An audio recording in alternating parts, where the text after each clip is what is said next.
You need to leave tonight. All right. The financing is approved, and the seller ready when you are. Why are you here? Because this meeting is mine. Joshua Martin was 46, a senior commercial building systems engineer in Chicago who rarely drew attention. Most people believed he had spent years living comfortably in the shadow of his wife, Aria Martin, the polished CEO everyone admired. They remembered his old Ford F-150, his worn winter jacket, and the paper coffee cup he carried into office buildings before sunrise. What they didn't know was that Joshua had quietly spent 2 decades building something no one had ever seen.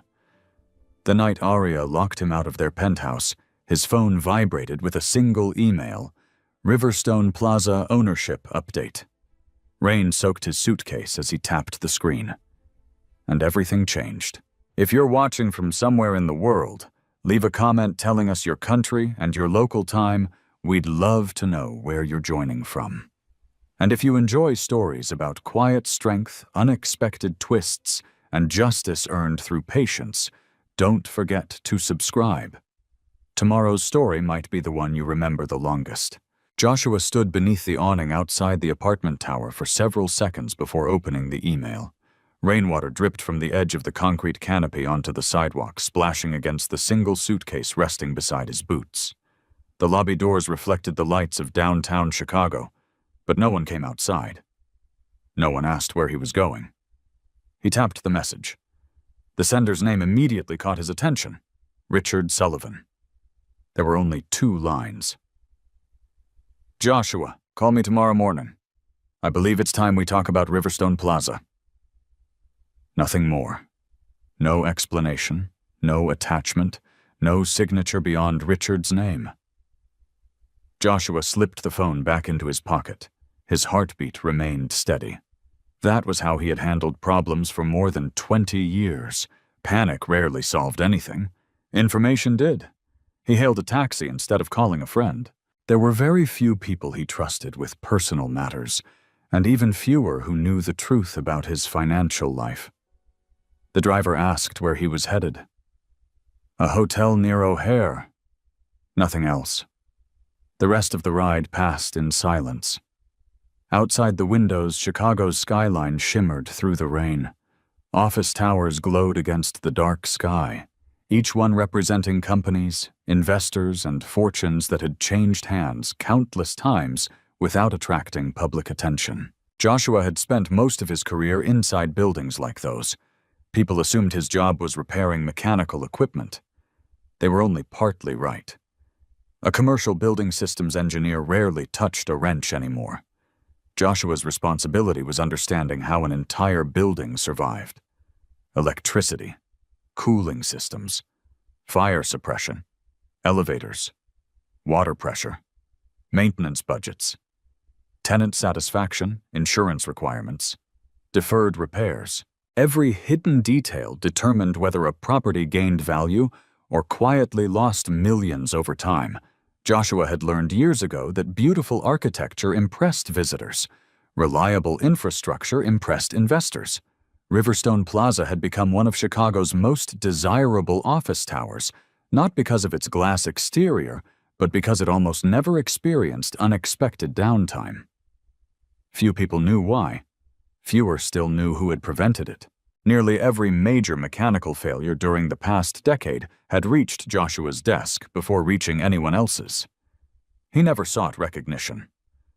When an electrical transformer overheated during an August heat wave, he rerouted temporary power before tenants even noticed. When an aging chiller threatened to shut down 6 executive floors, he negotiated emergency replacement parts overnight. When a water main burst beneath the loading dock one winter morning, Joshua arrived before sunrise and coordinated repairs before lawyers, bankers, and accounting firms opened their offices. Those decisions never appeared in annual reports, but they protected millions of dollars in lease agreements. Richard Sullivan noticed. Joshua never asked him to. Richard had owned Riverstone Plaza for almost 30 years. He belonged to an older generation of investors who rarely appeared on magazine covers. His name was absent from television interviews. He never posted photographs online. He quietly purchased neglected commercial buildings during the recession of the early 1990s. He renovated them. He held them. He refinanced when necessary. He almost never sold. By the time Chicago's commercial market surged again, Richard's portfolio had become one of the most respected private collections of office properties in Illinois. Most tenants had no idea who owned the buildings they occupied. Richard preferred it that way. Several years earlier, he had hired Martin Property Management to oversee Riverstone Plaza's daily operations. Aria celebrated the contract as the biggest achievement of her career.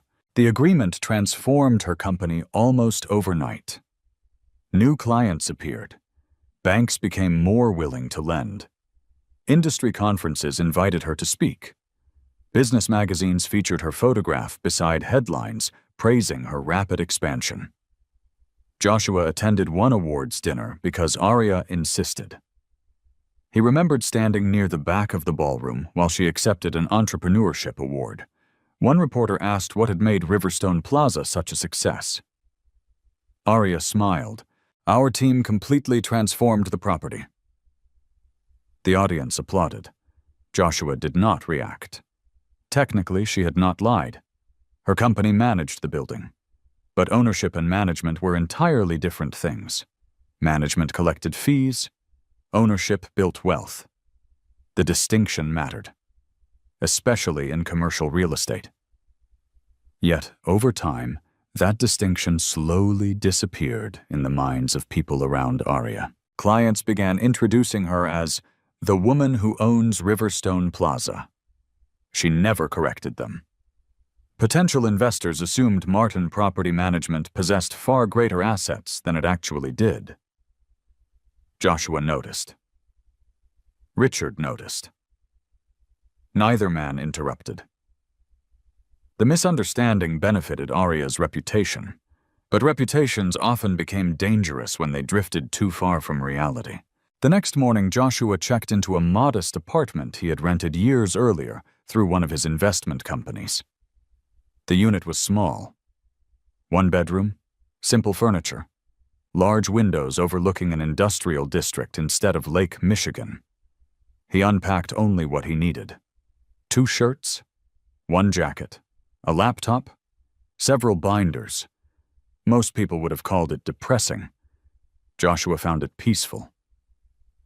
His phone rang precisely at 8. Richard Sullivan. Joshua answered immediately.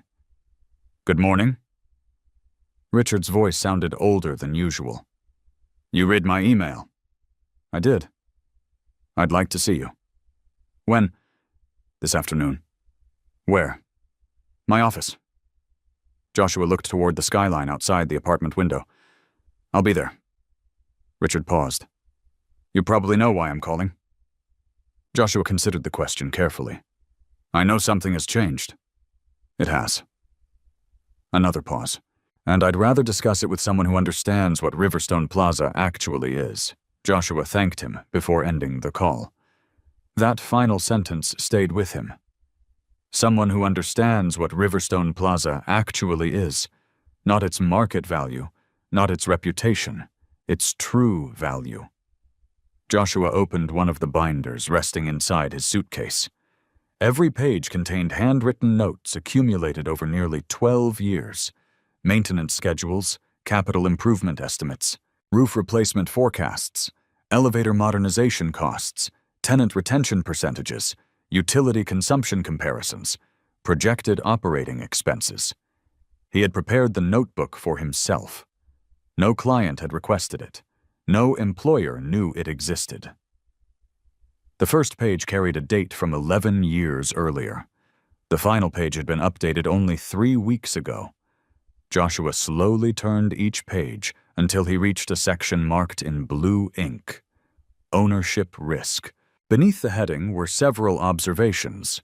Richard Sullivan approaching retirement age, no confirmed succession plan, increasing inquiries from institutional buyers, likely ownership transition within 24 months. Joshua closed the binder. He realized his prediction had arrived sooner than expected. Across town, Arya spent the same morning presenting expansion plans to her executive team. She believed Riverstone Plaza would remain under her company's management indefinitely. That assumption had become the foundation of every major decision she made. Joshua knew assumptions could be expensive, especially when they involved buildings worth hundreds of millions of dollars. By early afternoon, he parked his old Ford F-150 outside Sullivan Commercial Properties. The same truck employees often joked about. The same truck valet attendants occasionally ignored. Joshua climbed out carrying only a leather notebook. No expensive watch. No designer suit. No entourage. Inside the reception area, the assistant smiled warmly. "Mr. Sullivan has been expecting you." Joshua nodded once before walking toward Richard's office. He had no idea that the conversation waiting behind that wooden door would become the first step toward changing both their futures. Fan 3. Joshua entered Richard Sullivan's office exactly on time. The room reflected the man who occupied it. No oversized desk, no expensive artwork chosen to impress visitors. Floor-to-ceiling shelves held binders instead of trophies, and framed photographs showed construction sites rather than award ceremonies. Richard had always believed that buildings deserved more attention than the people who owned them. He stood to shake Joshua's hand. "I'm glad you came." Joshua nodded. "You said it was time." Richard motioned toward two leather chairs beside a wide window overlooking the Chicago River instead of the conference table. "This isn't a negotiation," Richard said. "Not yet." Joshua noticed the word. Yet. That meant Richard had already reached at least part of a decision. Coffee arrived, but neither man touched it. Richard looked out the window before speaking again. "I've owned Riverstone Plaza for 29 years. Joshua remained silent. "I was 59 when I bought my last office tower. Next month I'll turn 70. He smiled faintly. "My children don't want the business." Joshua already suspected as much. "They've built their own lives," Richard continued. "One teaches medicine in Boston. The other runs a non-profit in Seattle. Neither wants to manage commercial real estate." Another quiet pause settled between them. "So, eventually," Richard said, "someone else will own Riverstone Plaza." Joshua listened carefully. He had learned years earlier that experienced investors often revealed their intentions slowly. Interrupting them usually meant missing what mattered most. Richard leaned back. "Over the past 6 months, I've received 9 offers." Joshua wasn't surprised. Riverstone Plaza sat in River North, one of Chicago's strongest commercial districts. Vacancy rates remained among the lowest in the city. Nearly every floor housed stable tenants on long-term leases. Institutional investors loved buildings like it. Pension funds? Richard counted them on his fingers. Private equity firms. Another finger. Insurance companies. Another. 3 publicly traded REITs. Joshua finally spoke. "And you turned them down?" Richard smiled. "You already knew that." Joshua answered honestly. "If one of them had succeeded, I would have heard about the due diligence requests months ago." Richard laughed quietly. Exactly. That was one reason he respected Joshua. Joshua didn't guess. He observed. Richard reached into a drawer and removed a thick folder. He didn't hand it over. Instead, he rested one hand on top of it. "Tell me something." Joshua waited. "If you were buying Riverstone Plaza," he emphasized the word if, "what would concern you most?" Joshua didn't answer immediately. He looked toward the window, mentally walking through every floor of the building. "The elevators." Richard nodded once. "Explain." "They're reliable today." Joshua folded his hands. "But they're approaching the point where modernization becomes less expensive than continued repair?" Richard smiled again. Go on. The West Side cooling tower? What about it? It'll need replacement within 4 years. Richard leaned farther back. Joshua continued. The roof membrane has maybe 6 years left if weather patterns stay normal. He paused. The emergency generator should be upgraded before new emissions standards take effect. Richard remained silent. Joshua kept going. Parking revenue can improve. How? License plate recognition? Richard nodded. What else? The third-floor conference suites are underpriced. The lobby?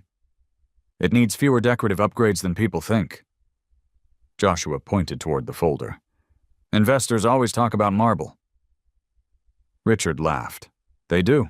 I'd spend the money on fiber infrastructure. Why? The next generation of tenants won't choose buildings because of chandeliers. Joshua looked directly at Richard. They'll choose buildings because data never goes down. Silence filled the office again. Not awkward silence, respectful silence. Richard finally slid the folder across the table. Joshua opened it. Inside were valuation reports, independent engineering inspections, projected operating income, lease schedules, capital expenditure forecasts, nearly every document Joshua expected. One page immediately caught his attention. Confidential. Property disposition timeline. Joshua looked up. So, you've decided? Richard nodded slowly. I have. Joshua didn't ask who the buyer would be. Instead, he asked something else. Have you signed a letter of intent? No. A purchase agreement? No. Exclusive negotiations? No. Joshua noticed the relief he felt. Very little. Only enough to confirm opportunity still existed. Richard watched him closely. You're wondering why I called you? Joshua met his eyes. I assumed you had a reason. Richard smiled. I've watched people walk through Riverstone Plaza for almost 3 decades. He pointed toward the skyline. Developers. Bankers. Architects. Property managers. He paused. Most of them look at buildings. Another pause. You look inside them. Joshua didn't respond. Richard continued. You've never owned Riverstone Plaza. No. You've never managed Riverstone Plaza. No. You've never introduced yourself as its owner. Joshua shook his head. I've simply tried to keep it operating. Richard nodded. Exactly. He stood and walked toward the window. You know who talks the most whenever commercial property changes hands, Joshua answered. The brokers. Richard laughed. Correct. And the people who know the least. Joshua almost smiled. The reporters. Richard turned around. I've been attending meetings with buyers for months. What do they ask? Cap rates. Exit multiples. Market appreciation. He shrugged. They all know spreadsheets. Joshua waited. Not one of them asked how many tenants renewed because the building never lost power. Another pause. Not one. Richard returned to his chair. Joshua, his voice became more serious. How many hours have you spent inside Riverstone Plaza? Joshua considered the number. Probably over 30,000. Richard nodded. I believe that's close. The older man opened another file. This one contained a list of every major maintenance project completed over the last 12 years. Joshua recognized almost every date. Richard pointed to several pages. You solved these. Joshua looked down. Many projects carried someone else's signature. Building managers, regional supervisors, outside consultants. His own name appeared nowhere. I wasn't responsible alone, Joshua said. Richard shook his head. You never cared whose name appeared? No. And that's why I called. Richard folded the file closed. I don't want the next owner chasing quarterly headlines. He leaned forward. I want someone who understands stewardship. Joshua recognized the word immediately. Not ownership, stewardship. There was an important difference. Ownership gave someone legal rights. Stewardship required responsibility. Richard's phone buzzed. He ignored it. Then another call. Ignored again. Finally, he looked back toward Joshua. "I need to ask you something." Joshua nodded. "If Riverstone Plaza became available," another pause, "would you even consider buying it?" Joshua did not answer, not because he lacked an answer, because truthful answers deserved careful timing. Richard interpreted the silence correctly. "You already have something in mind." Joshua finally spoke. "I've spent 20 years preparing for opportunities." Richard raised an eyebrow. "Preparation doesn't always mean intention." "No, but sometimes they meet." Richard smiled for the third time that afternoon. "I thought they might." He reached into the drawer once more. This time he produced a business card. Not his own. Samuel Brooks, Senior Vice President, First Great Lakes Commercial Bank. "I spoke with Samuel yesterday." Joshua accepted the card. "He knows your name." Joshua looked up. "I've never met him." "You will." Richard stood. "So here's my advice." Joshua rose as well. "Before anyone else realizes I'm selling," Richard opened the office door. "Decide whether you've merely admired this building." His eyes settled firmly on Joshua, "or whether you're finally ready to own it." Joshua slipped the business card into his jacket pocket. As he walked toward the elevator, he knew Richard had answered one question. Riverstone Plaza was officially available, but another question had suddenly become far more important. Did Joshua possess enough hidden resources to purchase a building that almost everyone else believed already belonged to Aria Joshua, left Sullivan Commercial Properties carrying nothing except Richard's business card, and a question that refused to leave his mind? Was he actually considering buying Riverstone Plaza? The idea would have sounded impossible to almost anyone who knew him. Only 12 hours earlier, his wife had thrown him out of their penthouse. Most people would have been searching for divorce attorneys, temporary housing, or sympathy. Joshua found himself studying acquisition strategies instead. That difference explained much of his life. He had never believed emotions should make financial decisions. By the time he reached his apartment, twilight had settled over Chicago. He placed Richard's card beside his laptop and opened several folders stored on an encrypted drive. Each folder represented one of his investment companies: Lakeview Capital, LLC, North Harbor Holdings, J&M Infrastructure Partners, Martin Legacy Holdings, LLC. None of those companies carried his personal name in a way that attracted attention. Some had existed for nearly 20 years. Others had been created after particularly successful investments. Every one of them had been established long before his marriage to Aria. Joshua believed ownership should be organized before opportunity appeared. He had learned that lesson from his father. "When people see opportunity," his father once told him, "they start preparing." Joshua had been 17. His father smiled before finishing the sentence. The people who actually succeed prepared years earlier. Joshua never forgot those words. His laptop displayed a detailed summary of his commercial investments: industrial warehouses, medical office buildings, parking structures, minority interests in apartment complexes, infrastructure funds, REIT holdings. Nothing flashy, nothing speculative. Most investments produced steady cash flow instead of spectacular headlines. Joshua preferred boring assets. Boring assets rarely disappeared overnight. His phone vibrated. Victoria Hayes. She rarely called without a reason. "Good evening, Joshua." "Good evening." "I received new documents from Aria's attorney." Joshua remained quiet. "They're requesting preliminary financial disclosures." "I expected that." Victoria paused. "They appear to believe your personal assets are fairly limited." Joshua almost smiled. I imagine they do. They've requested banking records. They'll receive everything required by law. Victoria lowered her voice. I need to ask you directly. Joshua waited. Should I prepare them for the existence of Martin Legacy Holdings? No. Another pause. It predates the marriage. It does. Then it's separate property. Correct, Victoria continued. Have you told Arya about it? No. Has she ever asked? No. Victoria understood immediately. There was never a legal obligation to disclose investments that existed before marriage, unless required during divorce proceedings. Joshua answered calmly. Exactly.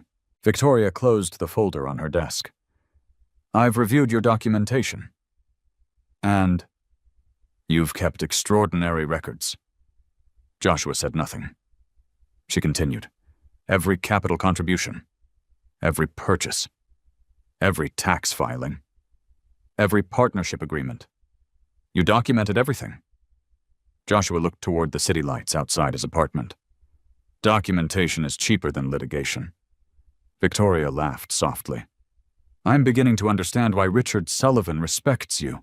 Joshua froze for a fraction of a second. You've spoken with Richard? He called yesterday. That surprised Joshua. He asked whether I represented you. And I said yes. What else? He wanted to know one thing. Joshua waited. Whether you honored contracts. Joshua smiled faintly. What did you tell him? I told him you've never broken one. The call ended a few minutes later. Joshua sat quietly for nearly half an hour. Then he dialed another number. Samuel Brooks. The banker answered on the third ring. This is Samuel. My name is Joshua Martin. Silence. Then Samuel replied. I've been expecting your call. Richard had already prepared the introduction. I understand. Samuel continued. Would tomorrow morning work? It would. I'll reserve a private conference room. No assistants. No junior analysts. Just us. Joshua appreciated that. 10 o'clock. I'll be there. After ending the call, Joshua opened another spreadsheet. This one had nothing to do with Riverstone Plaza.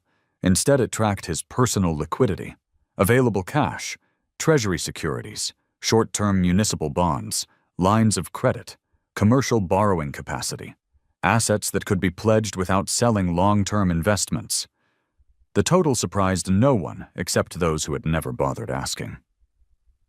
Joshua had accumulated wealth slowly, not by earning extraordinary salaries, not by gambling on speculative technology companies, not through inheritance. He accumulated wealth because he invested consistently for more than 2 decades while living far below his means. Arya often joked about his old pickup truck. Joshua never replaced it because the truck still worked. She laughed whenever he repaired appliances himself. Joshua calculated that simple habit alone had saved thousands over the years. Friends teased him for wearing inexpensive watches. Joshua cared more about compound returns than luxury brands. Small decisions repeated thousands of times eventually became enormous advantages. Very few people recognized that while they were happening. Across town, Arya was celebrating. Martin Property Management had secured another management contract for a suburban office complex. Employees gathered in the executive conference room. Champagne bottles opened. Blake Thornton stood beside her, congratulating the executive team. We're becoming one of the biggest independent property management firms in Illinois. Everyone applauded. Arya smiled confidently. Our next goal is ownership. The room erupted again. Nobody questioned the statement. Over the past several years, employees had gradually begun believing Riverstone Plaza already belonged to their company. The misunderstanding had spread naturally. Marketing brochures featured photographs of the building. Conference presentations opened with aerial images of Riverstone Plaza. Client meetings were held inside its executive conference suites. New employees assumed ownership because nobody corrected them. Even Blake occasionally referred to it as our building. Arya had stopped noticing the distinction herself. Confidence often blurred into assumption. Joshua never tried correcting anyone. Facts had their own schedule. He preferred waiting.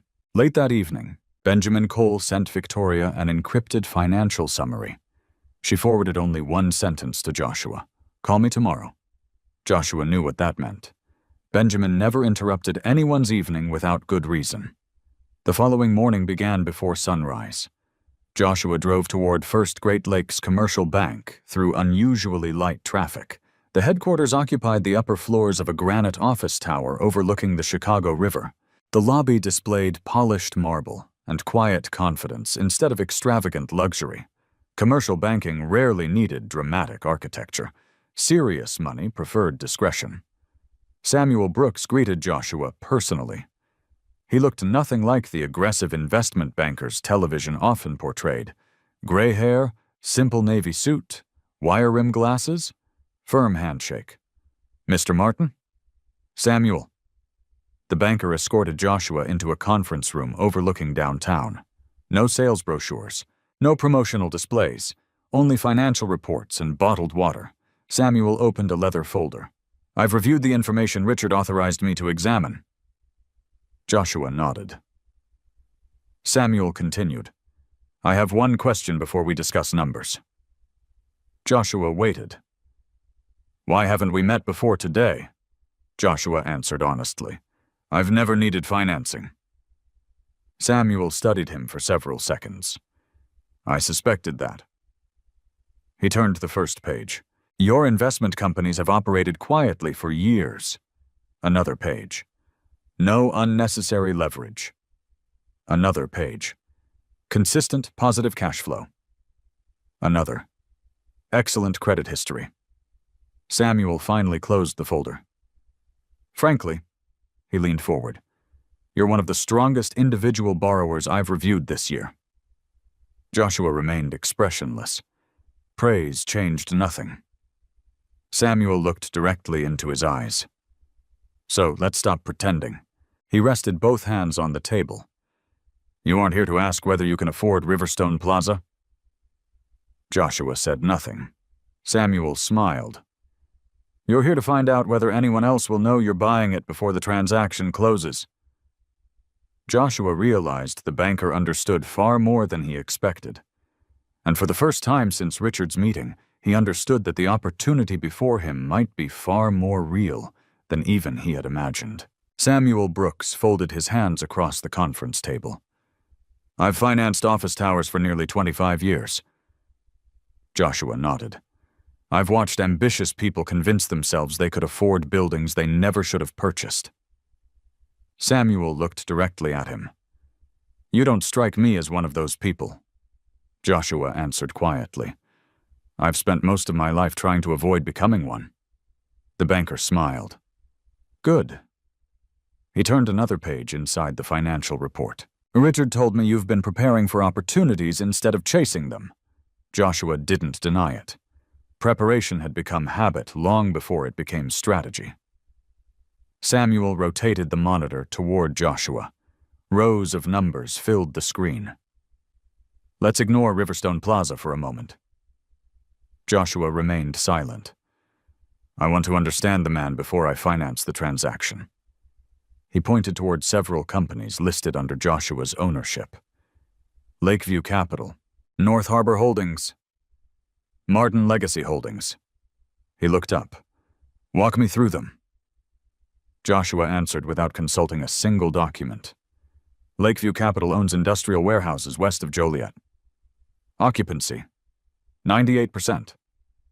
Debt, none." Samuel nodded. "North Harbor, a minority interest in 3 medical office buildings. Cash flow, stable.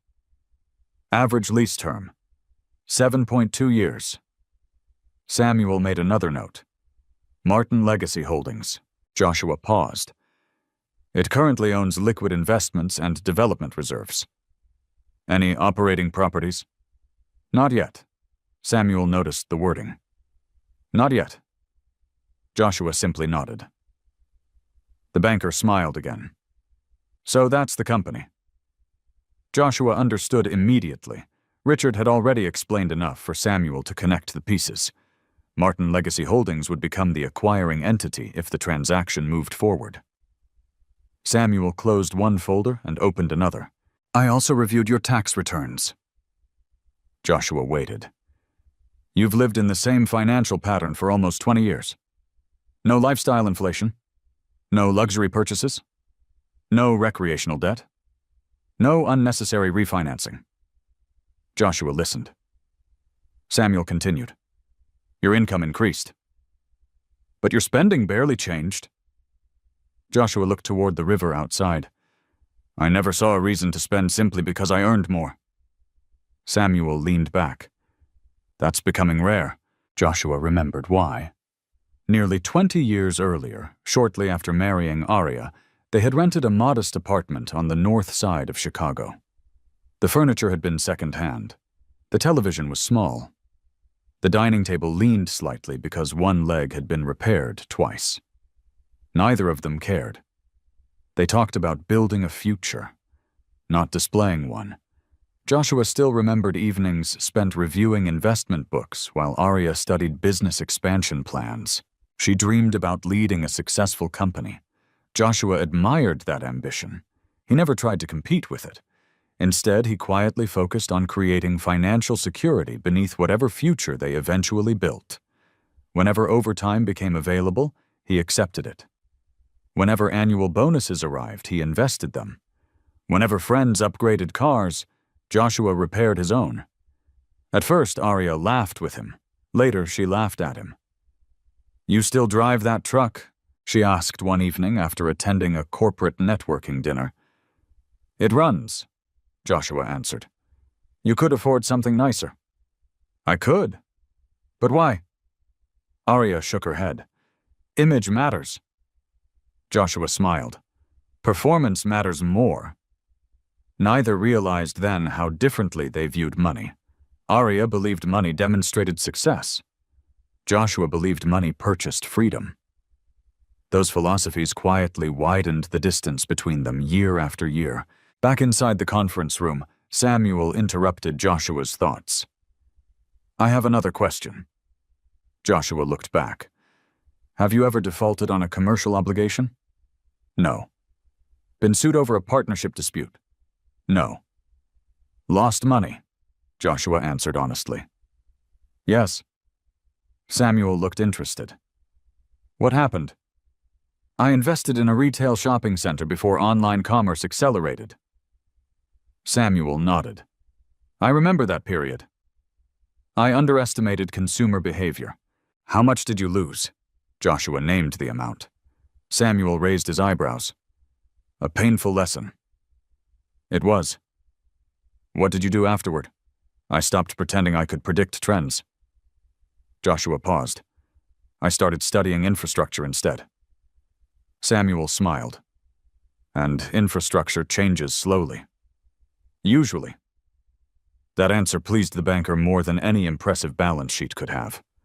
Experience mattered, but lessons mattered more. Samuel reached for another folder labeled Confidential. This contains our preliminary financing structure. Joshua opened it. The numbers were conservative. Lower leverage than typical commercial acquisitions. Higher equity contribution.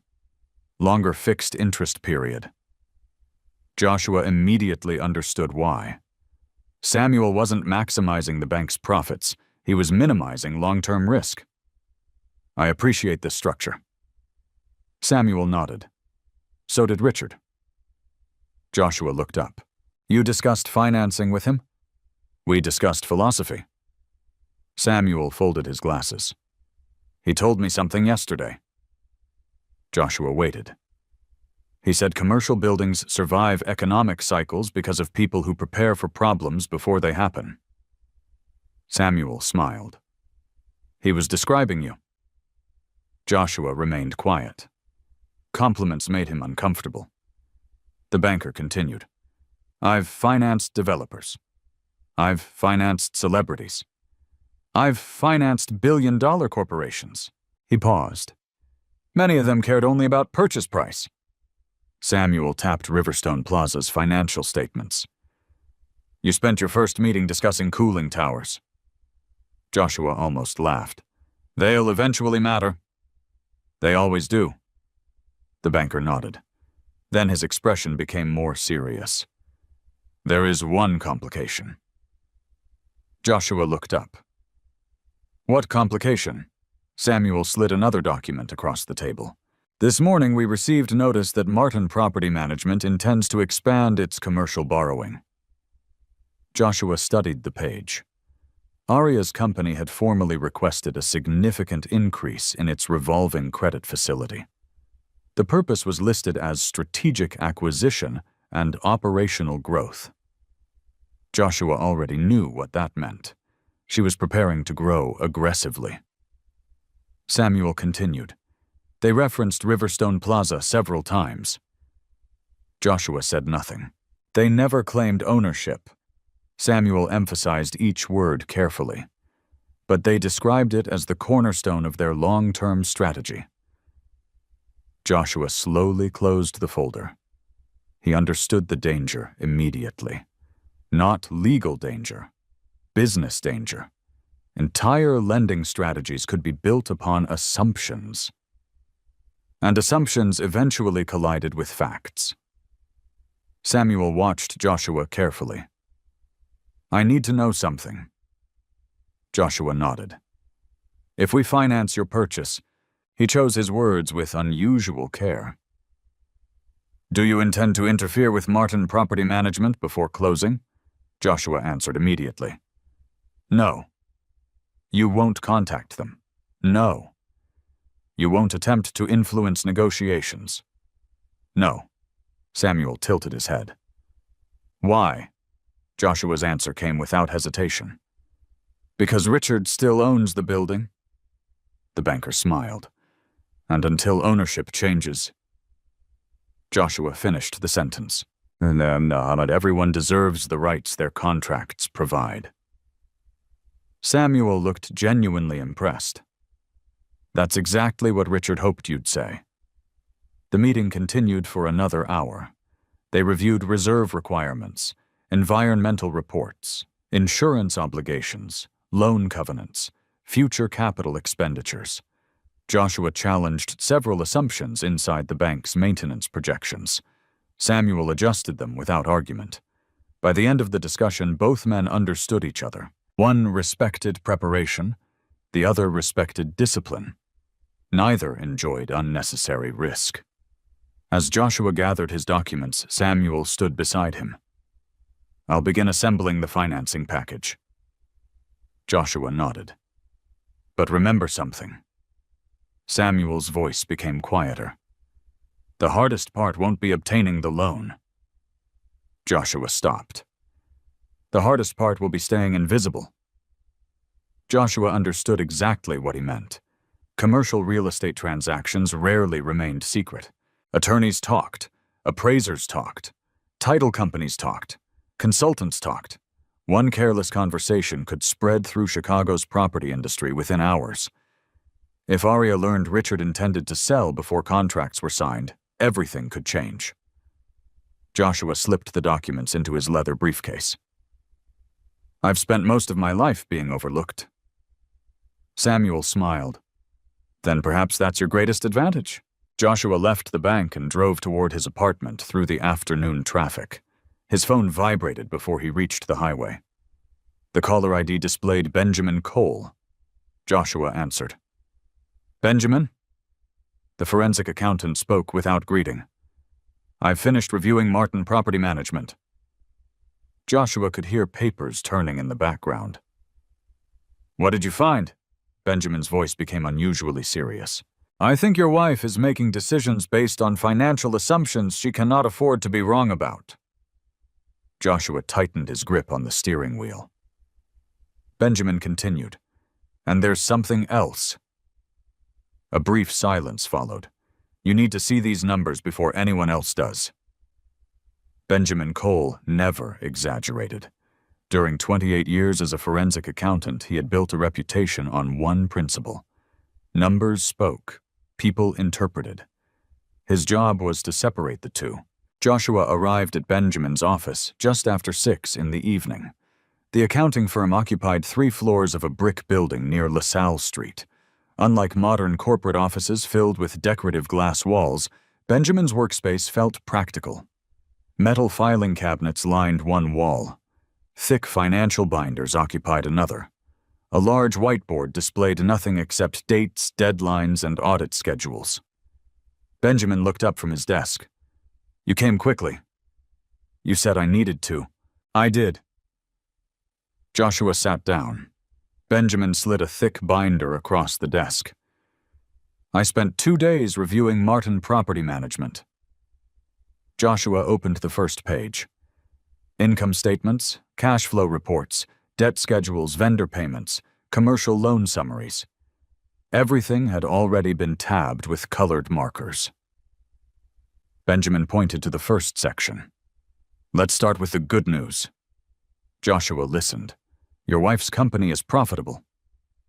Joshua wasn't surprised. Aria had always been capable. Benjamin continued. "They've increased annual revenue every year for the past 6 years." Another page. "They've hired competent managers." Another page. "The occupancy rates across most managed properties remain strong." Joshua nodded once. "So, what's the problem?" Benjamin turned to another section. "The problem isn't profitability." He tapped the page. "It's dependence." Joshua looked down. Nearly 38% of the company's management revenue came from one property, Riverstone Plaza.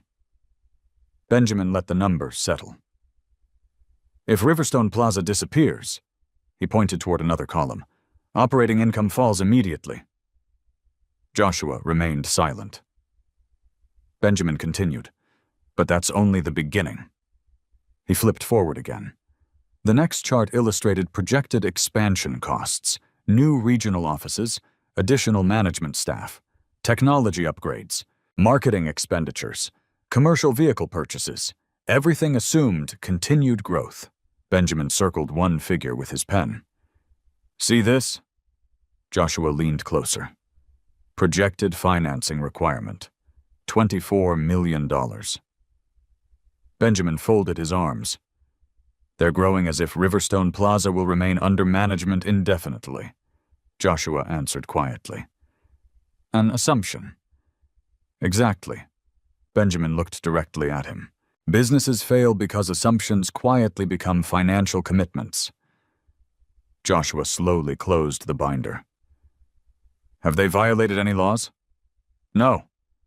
"Any accounting standards?" "No." "Any lending agreements?" "Not yet." Benjamin emphasized the final words. "Not yet." Silence filled the office. Joshua understood what Benjamin was really saying. Nothing illegal had happened, nothing fraudulent. The danger came from confidence unsupported by certainty. Benjamin leaned back. "I know Richard Sullivan." Joshua looked up. "I've prepared tax work for some of his partnerships." Benjamin smiled faintly. "Richard never promises ownership before signing contracts." Joshua nodded. "He hasn't." Benjamin continued. "Then Martin Property Management is expanding based on something it doesn't control." Joshua said nothing. Benjamin reached for another folder. "This part concerns me more." Inside were copies of recent commercial loan applications. The documents never claimed ownership of Riverstone Plaza. Instead, they repeatedly described the building as the company's flagship asset. Joshua read each paragraph carefully. The wording remained technically accurate, but only technically. Martin Property Management managed the property. It did not own it. Yet the distinction appeared increasingly blurred throughout the applications. Benjamin watched Joshua's expression. "What are you thinking?" Joshua answered honestly. "I'm thinking perception is becoming more valuable than documentation." Benjamin nodded. "And documentation always wins eventually." Joshua had believed that his entire adult life. Documents outlasted conversations, contracts outlasted promises, Recorded ownership outlasted assumptions. Benjamin closed the folders. I need to ask something personal. Joshua looked at him. Why haven't you told anyone about your investments? Joshua took several seconds before answering. My father owned a small electrical contracting business. Benjamin waited. When business slowed, Joshua continued, people suddenly remembered every expensive thing he'd ever bought. Benjamin understood immediately. The boat. The new truck. The vacation. Joshua nodded. They assumed he was wealthy. He wasn't. He simply spent money during good years. Joshua looked toward the office window. When the recession arrived, he paused. The same people wondered why he couldn't survive. Benjamin remained silent. My father told me something 6 months before he died. Joshua almost smiled at the memory. If people know how much you have, he finished quietly, they'll eventually decide how much you should lose. Benjamin slowly nodded. So you stayed invisible? Joshua answered. I stayed private. Benjamin stood and walked toward the coffee machine. You succeeded. He poured 2 cups, almost too well. Joshua accepted one. Benjamin returned to his chair. Do you know what most people think about you? Joshua smiled faintly. Probably. They think Arya built everything. Joshua simply nodded. Benjamin continued. They think you're the quiet husband. They think your truck reflects your bank account. They think your job defines your wealth. Joshua stirred his coffee. They're allowed to think whatever they want. Benjamin laughed. I've never met anyone less interested in correcting people. Joshua looked down at the steam rising from the cup. Correcting people rarely changes their minds. What does reality? Benjamin smiled. I suspected you'd say that. Across Chicago, Arya stood before 50 employees during a quarterly leadership meeting. The presentation filled 2 enormous projection screens: growth, expansion, future acquisitions, market leadership. Blake Thornton introduced her with enthusiastic confidence. No company in Chicago understands commercial property like Martin Property Management. Applause filled the room. Arya walked confidently onto the stage. Our next 5 years will redefine this company. Another round of applause. She spoke about technology investments, regional expansion, hiring more executives, increasing management contracts. Then she displayed an aerial photograph of Riverstone Plaza. The audience immediately recognized it. Our flagship property. She smiled proudly. This building represents everything we've accomplished. Employees applauded once again. Several younger managers quietly referred to it as our building. Nobody corrected them. Blake certainly didn't. Joshua would have noticed the wording immediately. Arya no longer did. Confidence had slowly transformed into certainty. Meanwhile, Joshua left Benjamin's office carrying 2 binders. The evening air felt unusually cool for early autumn. Instead of driving directly home, he headed toward River North. Traffic slowed as commuters filled the streets. 15 minutes later, he parked across from Riverstone Plaza. The 18-story tower reflected the fading orange light of sunset. Office lights remained illuminated across dozens of floors: law firms, architectural studios, financial consultants, technology companies. People worked late inside nearly every office. Joshua sat quietly inside his truck. He wasn't admiring the building. He was remembering it. He remembered standing in ankle-deep water during a pipe failure in the basement. He remembered carrying temporary generators through a snowstorm. He remembered walking every mechanical floor after midnight, while most executives slept. He remembered every repair that prevented headlines, every decision that protected tenants, every maintenance project delayed until weekends because businesses couldn't afford interruptions. He knew the building almost the way a physician knew a long-time patient, not by appearance, by history. His phone vibrated. Richard Sullivan. Joshua answered. Good evening. Richard spoke without small talk. I've made my decision. Joshua listened. I won't be entertaining any additional offers. Joshua remained silent. I've instructed my attorney to begin preparing documents. Another pause. I want to move quickly, Joshua finally asked. When? Richard answered calmly. I'd like to finalize everything before the market realizes Riverstone Plaza is available. Joshua understood. Large commercial sales often attracted competing bidders. Competition increased prices. Richard had already decided price wasn't his only priority. Joshua. Yes. Richard's voice became unusually firm. I need one promise. Joshua waited. If we move forward, a brief silence followed. Promise me you won't buy this building to get even with Aria. Joshua looked through the windshield toward Riverstone Plaza. Lights glowed behind hundreds of windows. Thousands of people would return tomorrow expecting another ordinary workday. The building deserved stability, not revenge. Joshua answered without hesitation. I'm buying it because it deserves a good owner. Richard didn't speak for several seconds. Finally, he said only 4 words. No. Then we are in agreement. The call ended. Joshua remained parked across the street long after darkness settled over Chicago. For the first time, the possibility no longer felt theoretical. It had become a transaction. And somewhere inside Riverstone Plaza, Aria was finishing another executive meeting, completely unaware that the future she believed was already secured had quietly begun changing hands. The purchase process began the following Monday. Not with a public announcement, not with reporters, not with congratulatory handshakes.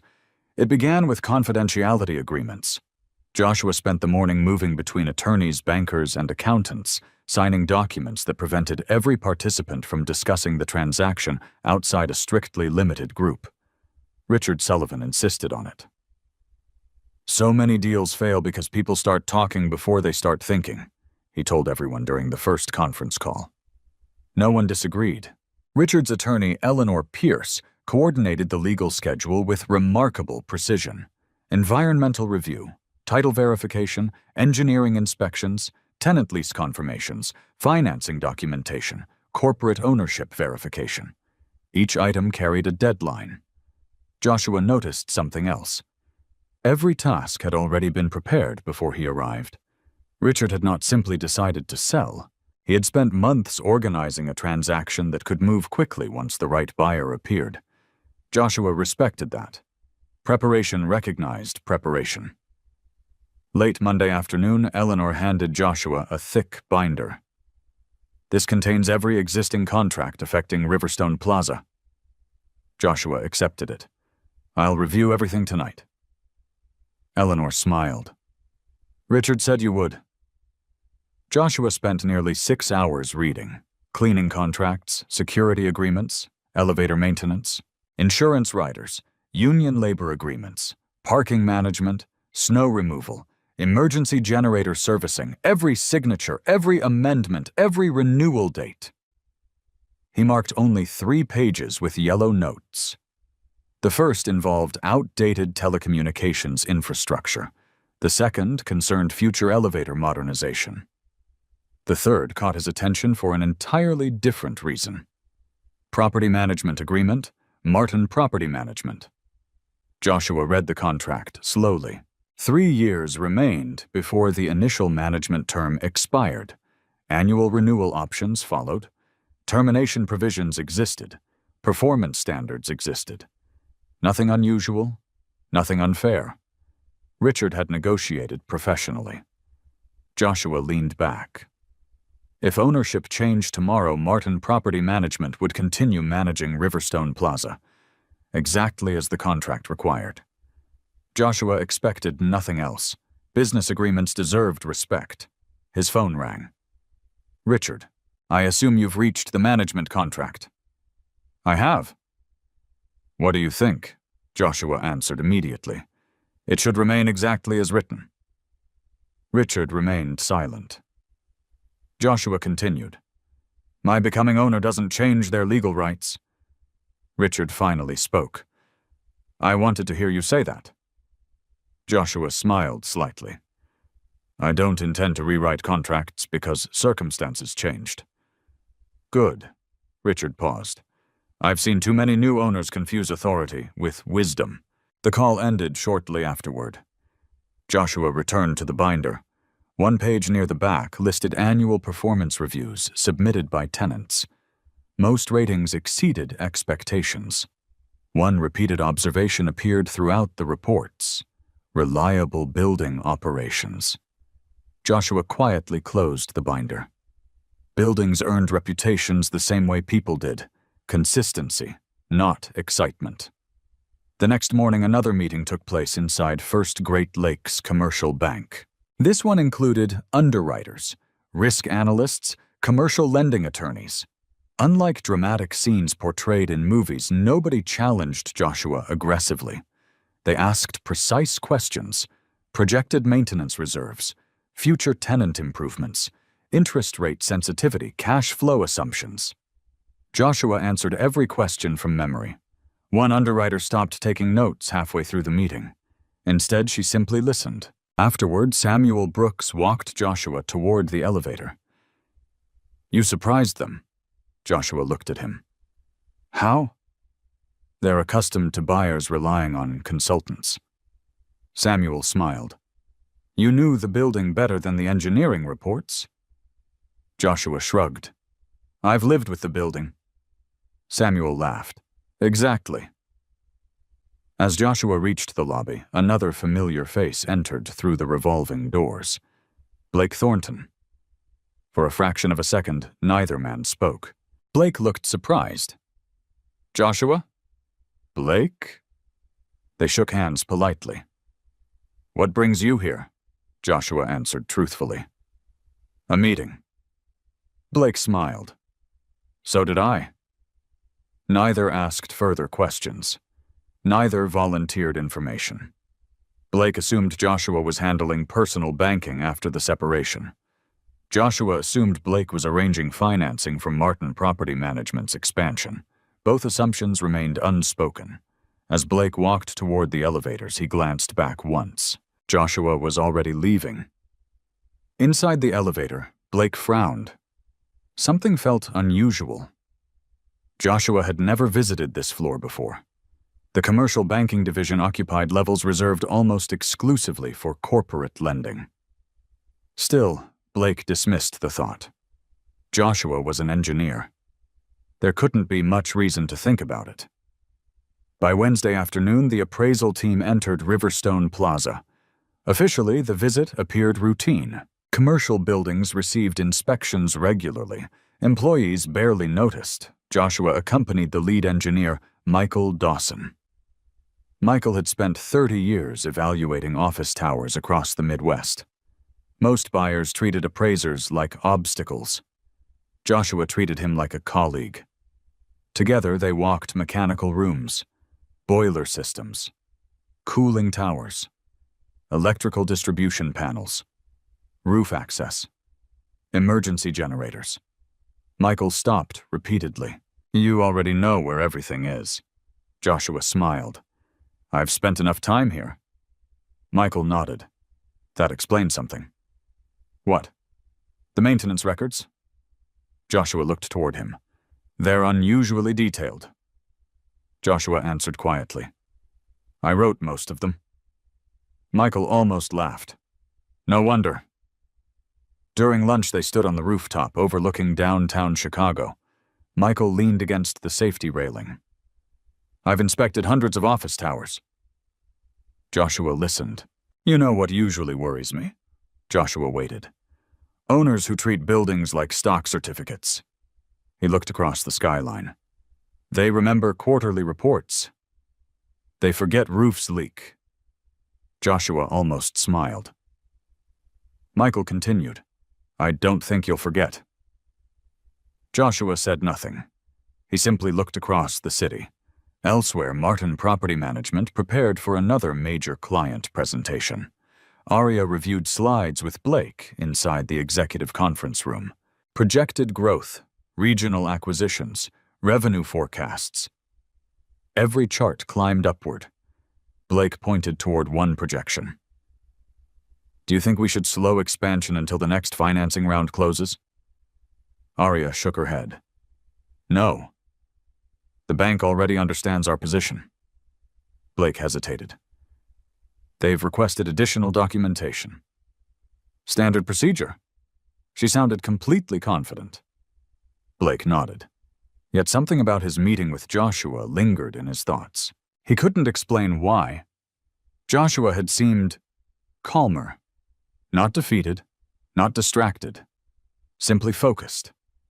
It didn't match the story Blake expected after someone had been forced out of his marriage. He pushed the thought aside. People reacted differently. That evening, Joshua met Victoria Hayes at her office. Divorce paperwork covered the conference table. Victoria adjusted her glasses. There's a new development. Joshua waited. Arya's attorneys submitted preliminary asset disclosures. She slid several pages across the table. Joshua read them carefully. Investment accounts, retirement funds, real estate, business ownership, luxury vehicles. Everything appeared professionally prepared. Victoria watched him. Notice anything? Joshua reached the final page. His own listed assets occupied surprisingly little space. Salary, retirement account, checking account, savings, old pickup truck, personal belongings. Nothing more. Victoria spoke quietly. They're assuming that's essentially your financial picture. Joshua looked up. They didn't ask about premarital holding companies. No. They didn't request corporate ownership records. No. Joshua closed the folder. They'll discover them eventually. Victoria nodded. They will. She studied his expression. You don't seem concerned. Joshua answered with complete honesty. Truth doesn't become dangerous because it arrives late. Victoria smiled. I've represented wealthy clients who spent millions trying to hide assets. Joshua waited. You did the opposite. I kept records. You documented everything. Joshua nodded. I assumed documentation would matter someday.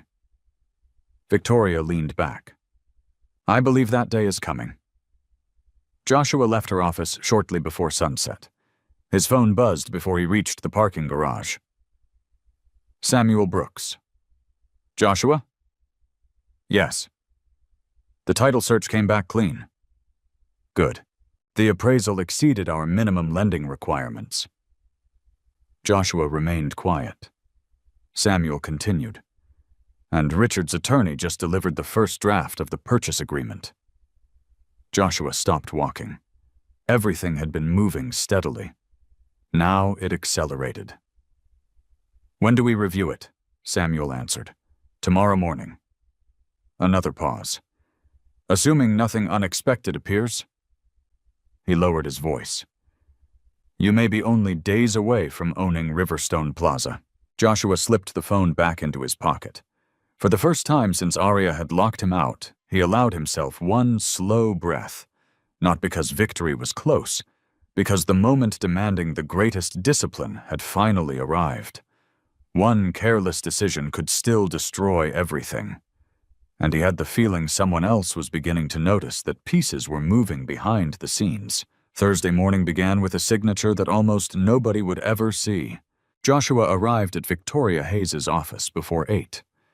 The conference room overlooked Lake Michigan, but the blinds remained half-closed. Victoria disliked distractions during important meetings.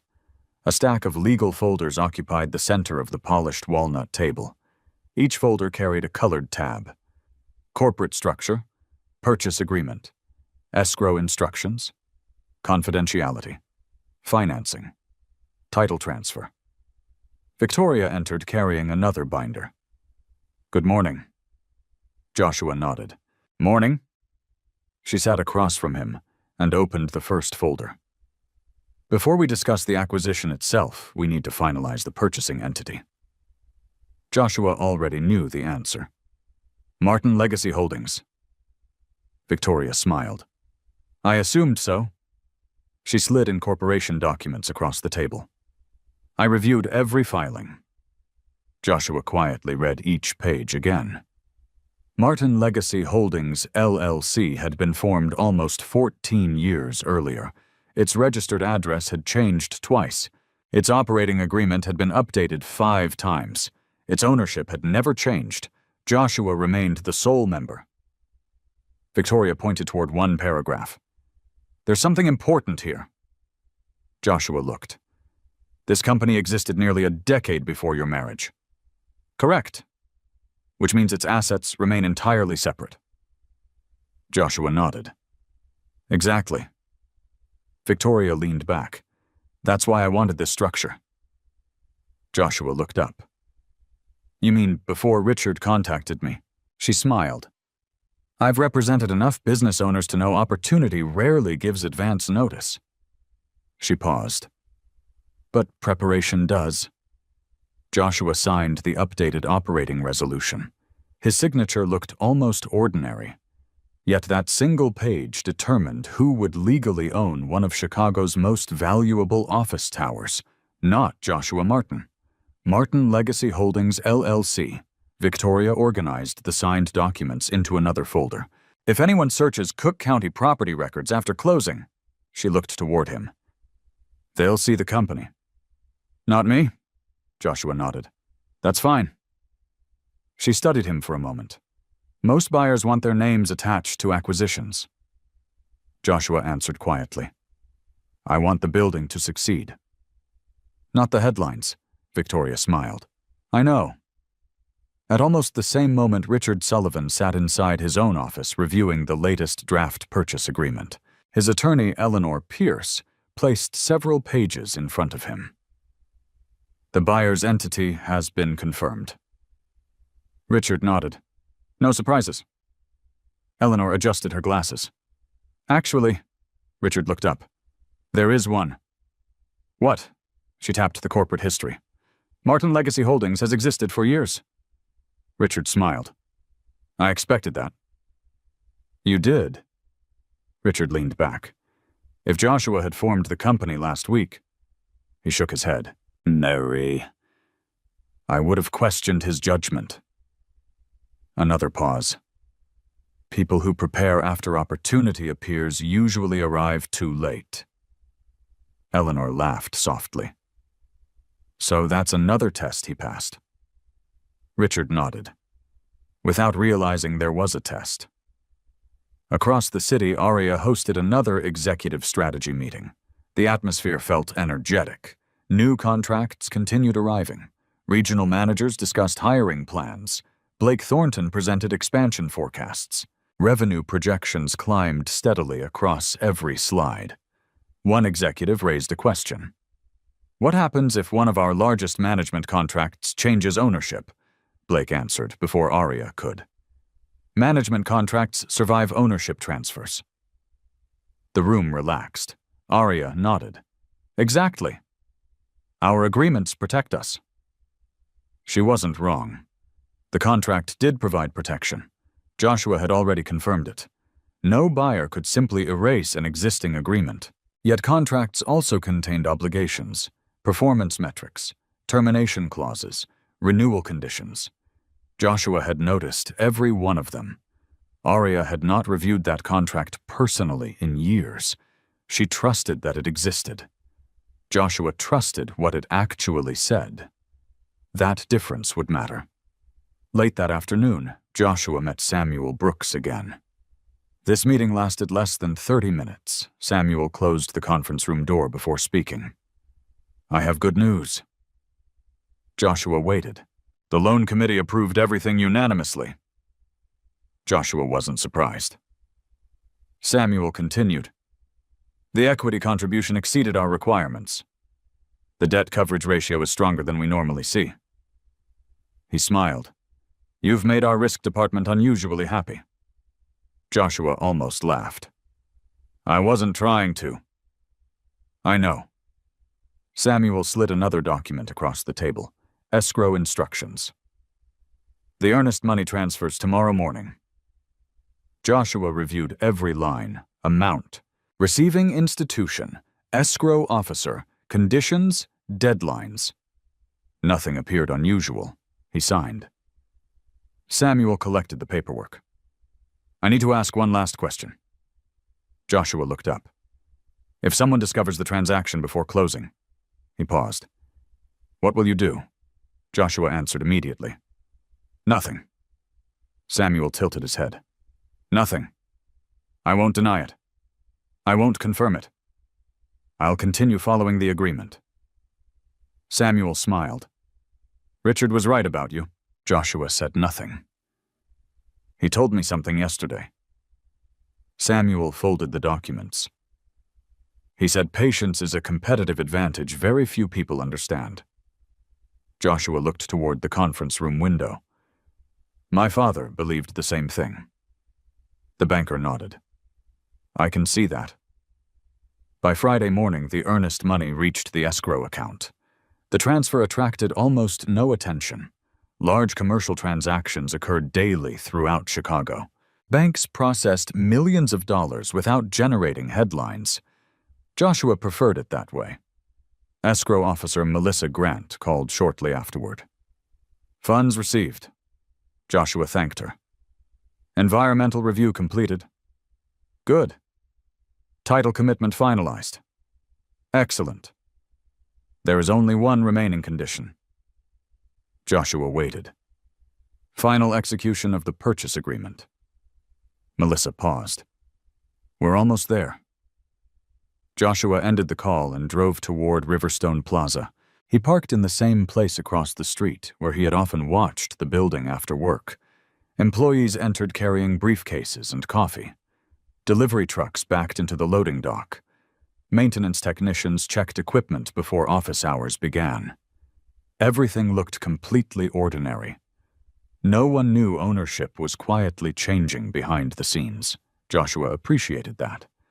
Buildings performed best when transitions remained invisible.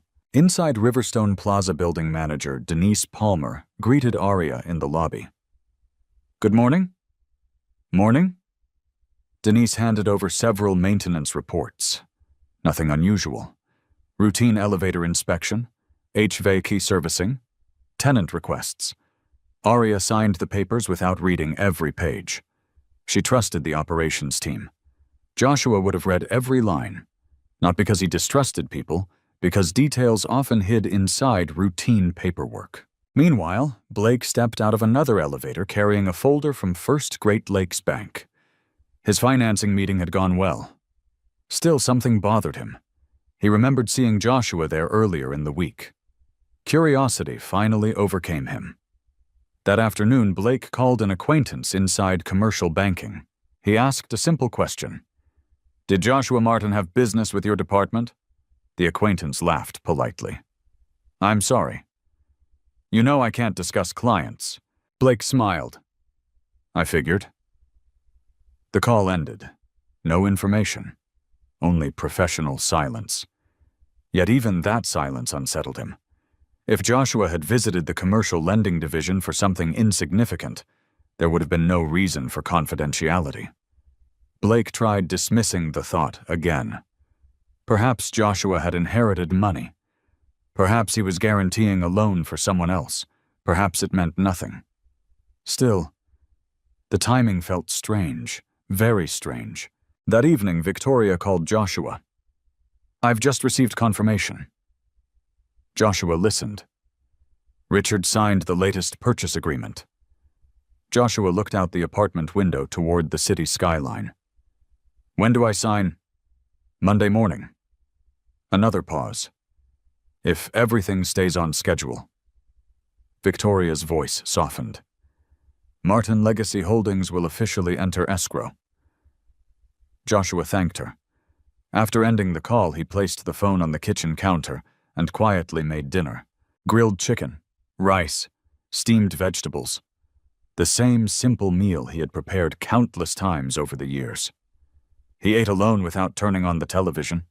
Silence never bothered him. It gave him room to think. After washing the dishes, he opened the binder containing Riverstone Plaza's operating history once more. Not because he doubted the purchase, because ownership carried responsibility.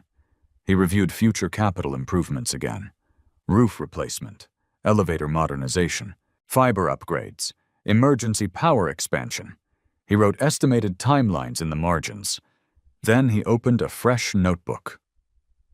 The first blank page carried only one sentence: Riverstone Plaza First 5-Year Stewardship Plan. He had not yet become the owner, yet his mind had already moved beyond acquisition. He was thinking about the building's future. Far across the city, Arya stood on the balcony of the penthouse, looking toward the skyline with quiet satisfaction. She believed the most difficult season of her career was finally behind her. She believed her company stood on stronger ground than ever before. She believed Riverstone Plaza would remain the foundation supporting every future expansion. She had no reason to think otherwise. After all, no one had told her that an escrow account had just been funded. No one had told her that the buyer wasn't a real estate investment fund, and no one had told her that the quiet man she had asked to leave her home was now only one signature away from becoming the legal owner of the building she had spent years believing would always be within her reach. Monday arrived with clear skies over Chicago. Joshua woke before dawn, just as he had done for most of his working life. He brewed coffee, reviewed the purchase agreement one final time, and closed the leather folder without adding another note. He had already read every page 4 times. There was nothing left to discover, only something left to complete. At exactly 8:30, he parked outside Hayes and Monroe Law Firm. Richard Sullivan's black sedan was already there. So was Samuel Brooks. No photographers waited outside. No reporters stood near the entrance. To the rest of Chicago, it was an ordinary Monday morning. Inside the conference room, Eleanor Pierce arranged the closing documents into carefully ordered stacks. Purchase agreement, assignment of leases, bill of sale, owner's affidavit, title transfer, loan documents, corporate resolutions, escrow authorization. Every signature had a purpose. Every page represented years of preparation by someone. Richard greeted Joshua with a firm handshake. "You slept." Joshua smiled slightly. "I did." "Good," Richard laughed. "I didn't." Samuel poured coffee for everyone. "This is the quietest closing I've attended in years." Victoria looked up from her notes. "That's intentional." Richard nodded. "The fewer people talking, the fewer problems appear." Joshua quietly took his seat. No one rushed. Commercial acquisitions of this size rewarded patience. Mistakes often happened because someone wanted to finish quickly. Eleanor opened the first folder. "We'll begin with the purchase agreement." Joshua signed. Richard signed. Witnesses initialed each page. The next folder appeared. Assignment of existing contracts. Joshua paused before signing. He carefully reviewed one section. Martin Property Management Agreement. Richard noticed. "You found it?" Joshua nodded. "I wanted to make sure nothing changed." It didn't. Joshua read every word. The management agreement transferred exactly as written. No revisions, no hidden amendments, no surprises. He signed. Richard watched him. "You could have ignored that page." Joshua looked at him. "I'll be responsible for honoring it." Richard smiled. "Exactly." The closing continued. Corporate resolutions, loan documents, insurance certifications, environmental indemnities. Each signature brought the transaction closer to completion. After nearly 2 hours, only one document remained. The warranty deed. Richard rested his hand on the paper before signing. He looked toward Joshua. "I bought Riverstone Plaza in 1997. Joshua listened. It wasn't the tallest building. It wasn't the newest. It wasn't the most expensive. Richard smiled. But I believed it deserved someone willing to care for it. He picked up his pen. I've spent 29 years trying not to disappoint it. The room became quiet. Richard signed. Then he slid the document toward Joshua. Joshua signed beneath him. No dramatic music, no applause, only the quiet sound of ink drying on paper. Eleanor gathered every signed page. We're officially complete pending recording. Melissa Grant, the escrow officer, connected by secure video conference. I've received authorization from all parties. Samuel nodded. The bank authorizes funding, Melissa confirmed. Escrow releasing. Everyone waited.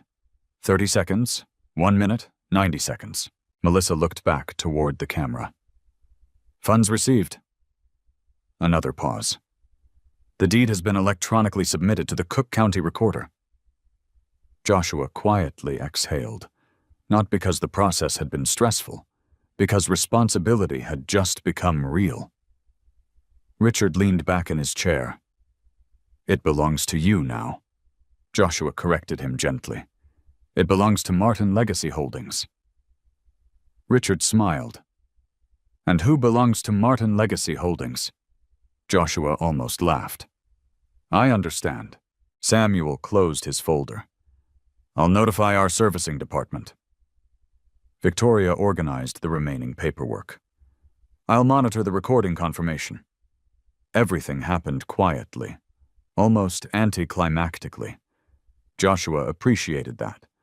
Buildings changed owners far more often than people realized. The successful transactions rarely attracted attention. Richard stood and walked toward the conference room window. Chicago stretched beneath the morning sunlight. I've imagined this day for over a year. Joshua joined him. Do you regret selling? Richard answered immediately. No. He pointed toward the skyline. I regret selling buildings to people who wanted trophies. He looked directly at Joshua. I don't regret selling one to someone who already knows every mechanical room. Joshua said nothing. There was nothing to add. Around 11:30, Melissa called again. The deed has officially recorded. Victoria smiled. Congratulations. Samuel extended his hand. So does the bank. Richard shook Joshua's hand one final time. You are now the legal owner of Riverstone Plaza. The words landed quietly. Joshua had expected excitement. Instead, he felt something else. Responsibility. The building now depended on decisions he would make. Thousands of employees entered Riverstone Plaza every morning, trusting that elevators would work. Electricity would remain stable. Heating would function in winter. Cooling would survive summer. Fire systems would respond during emergencies. Ownership meant accepting those responsibilities, not merely collecting rent. Richard gathered his briefcase. I have one last gift. Joshua looked toward him. Richard handed over a worn leather notebook. I started this when I bought Riverstone. Joshua opened the cover. The first entry dated back nearly 3 decades. Every year contained handwritten observations, tenant relationships, unexpected repairs, economic recessions, construction lessons, mistakes, victories. Joshua looked up. I can't accept this. Richard smiled. You already have. He placed one hand on Joshua's shoulder. Buildings remember how they're treated. Another pause. So do people. Richard left the conference room. He didn't look back. His chapter had ended. Joshua's had just begun. Across downtown Chicago, Martin Property Management prepared for its monthly executive leadership meeting. Aria entered confidently. Blake distributed quarterly reports. Regional managers discussed upcoming contracts. Everything followed its usual rhythm. No one interrupted. No emergency phone calls arrived. No news alerts appeared. Riverstone Plaza had officially changed ownership less than an hour earlier. Not a single employee inside Aria's company knew. That afternoon, Joshua drove alone to Riverstone Plaza. He parked in the underground garage instead of the executive entrance. Old habits remained. The security guard recognized him immediately. Good afternoon, Josh. Afternoon. Here for another systems inspection. Joshua smiled. Something like that. He rode the service elevator to the mechanical floors. Nothing had changed. Boilers hummed steadily. Pumps operated normally. Cooling equipment displayed familiar operating temperatures. He walked slowly through every room, not as an engineer, as the owner. The distinction felt surprisingly small. Equipment still required maintenance, employees still deserved support, tenants still expected reliability. Ownership changed legal documents. It didn't change responsibility. Before leaving, Joshua stepped into the empty lobby. Sunlight poured through the glass entrance. People crossed polished marble floors carrying coffee and laptop bags. Nobody looked at him twice. Exactly the way he preferred. His phone vibrated. Victoria. It's official, Joshua answered quietly. I know. No. She smiled through the phone. I mean officially official. Joshua waited. Cook County property records have updated. Another pause. Riverstone Plaza now lists Martin Legacy Holdings LLC as owner. Joshua thanked her. The call ended. He slipped the phone back into his pocket. Across town, Blake Thornton sat alone, reviewing financing documents.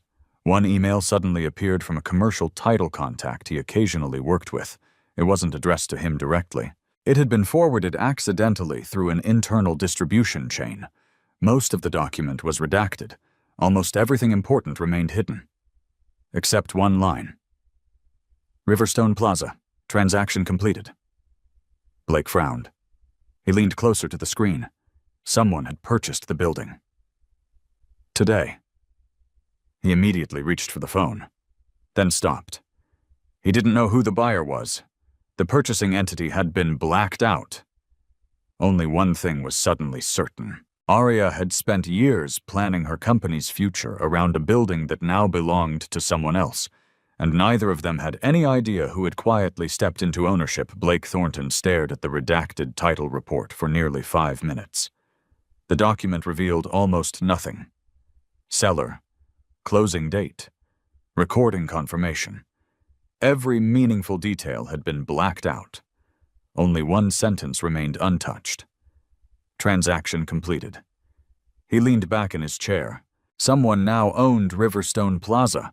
Someone who had entered Chicago's commercial real estate market without attracting attention. That alone bothered him. Experienced investors usually wanted recognition. Investment firms issued press releases. Developers announced acquisitions. Banks celebrated financing deals. Silence suggested something different. Blake picked up his phone. Denise, it's Blake. The building manager answered immediately. Good afternoon. I heard the ownership transfer closed. It did. Have you met the new owner? No. No introduction? Not yet? Blake frowned. That's unusual. Denise answered honestly. Not really. Sometimes new owners take a few days before meeting the management team. He thanked her and ended the call. The uncertainty remained. Across town, Joshua sat inside Martin Legacy Holdings' temporary office, reviewing transition documents with Victoria Hayes. The office itself reflected his priorities. No expensive artwork, no oversized executive desk, only shelves filled with binders, engineering manuals, and lease summaries. Victoria entered, carrying another folder. Cook County finished processing everything. Joshua accepted the certified ownership documents. His name still appeared nowhere on the property records, only Martin Legacy Holdings, LLC. Victoria noticed him studying the paperwork. You still don't like attention. Joshua smiled faintly. I've never found it useful. She sat across from him. Richard called earlier. Joshua looked up. Everything all right? He wanted to remind you of one thing. Victoria opened a notebook. He believes your first meeting with Martin Property Management will determine the next 10 years. Joshua nodded slowly. I agree. Victoria watched him carefully. You're not planning to replace them? No. Increase management fees? No. Reduce authority? No. She smiled. I already knew your answers. Joshua looked at the management agreement again. I didn't buy the building to create unnecessary conflict. Victoria leaned forward. Conflict may arrive anyway. Joshua remained quiet. She continued.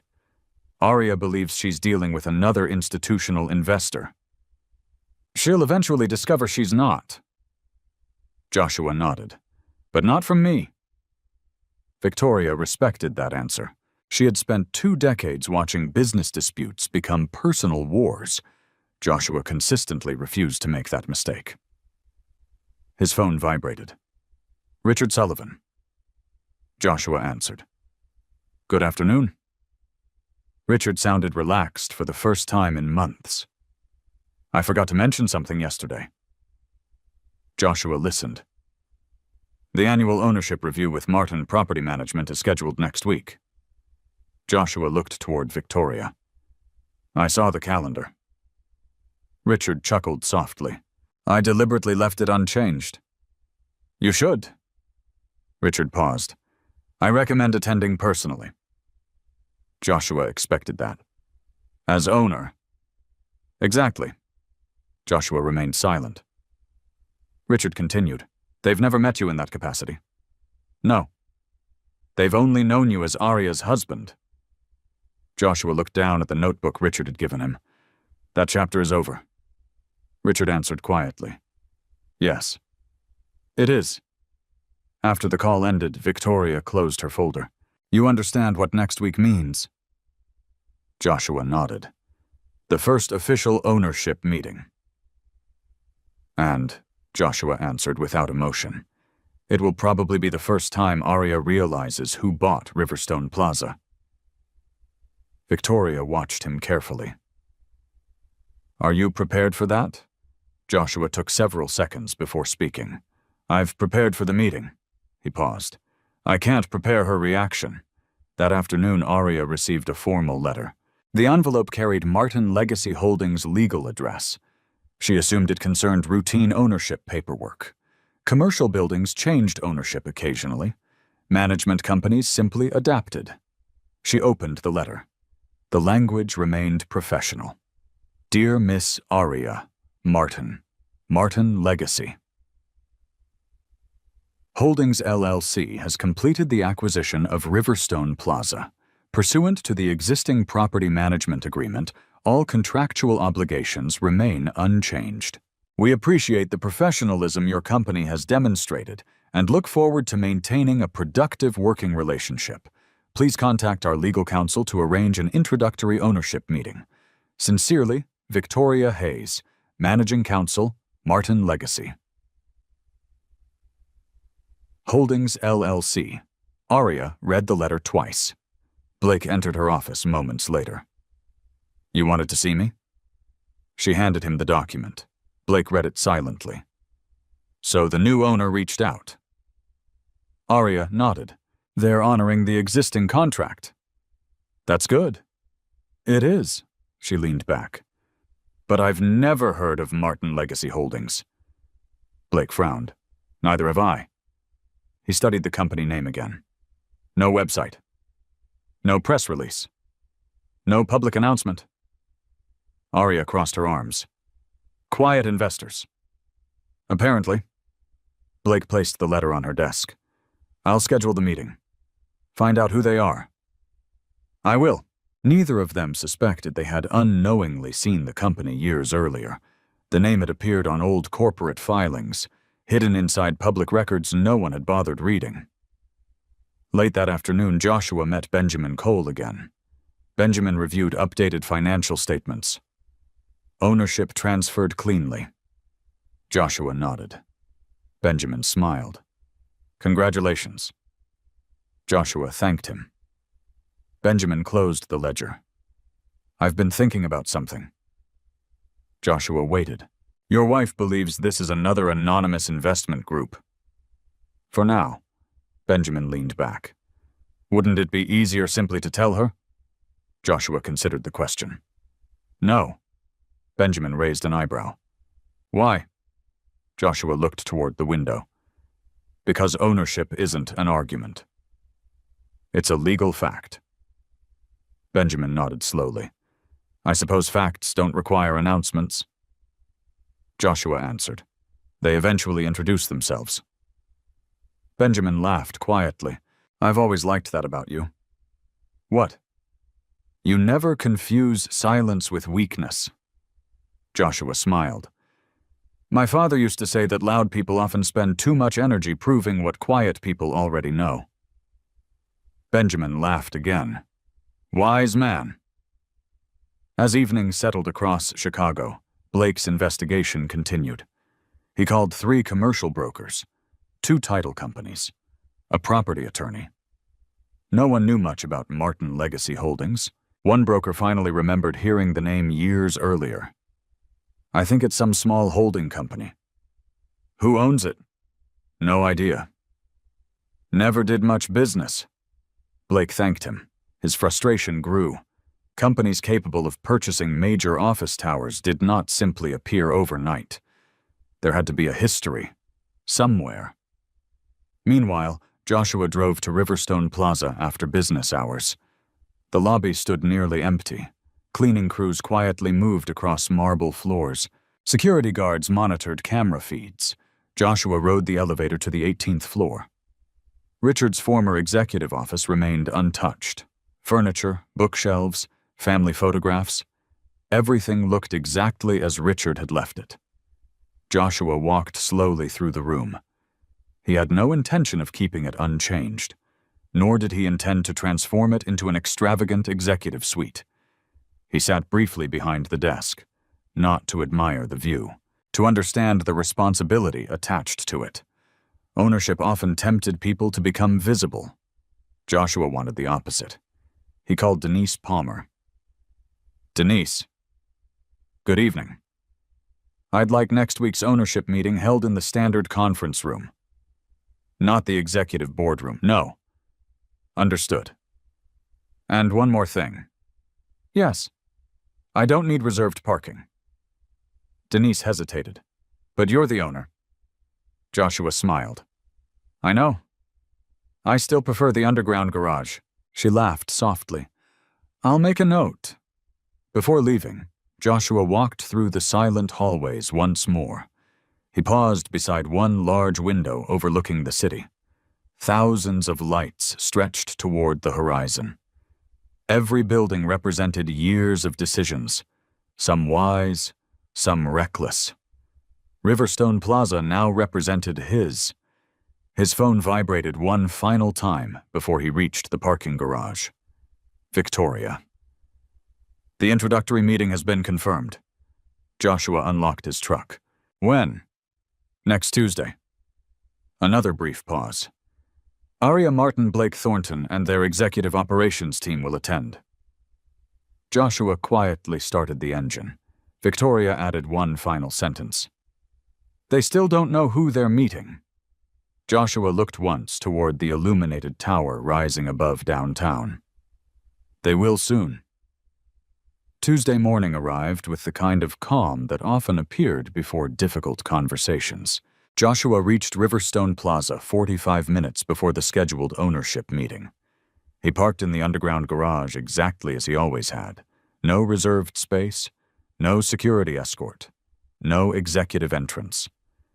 The security officer looked up from his desk. Morning, Josh. Morning. You've been coming in early lately. Joshua smiled. Old habit. The elevator carried him to the 18th floor. Denise Palmer was already waiting outside the conference room. She held a leather portfolio against her side. Good morning.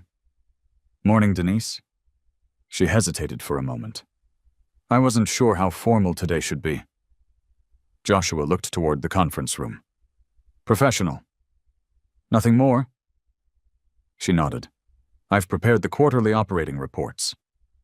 Good. And refreshments. Joshua almost laughed. I doubt anyone will remember the coffee. Denise smiled nervously. She had worked under several owners during her career. Some entered meetings determined to prove authority. Others tried too hard to appear friendly. Joshua appeared interested only in doing the work. She appreciated that. Inside the conference room, Joshua quietly reviewed the agenda.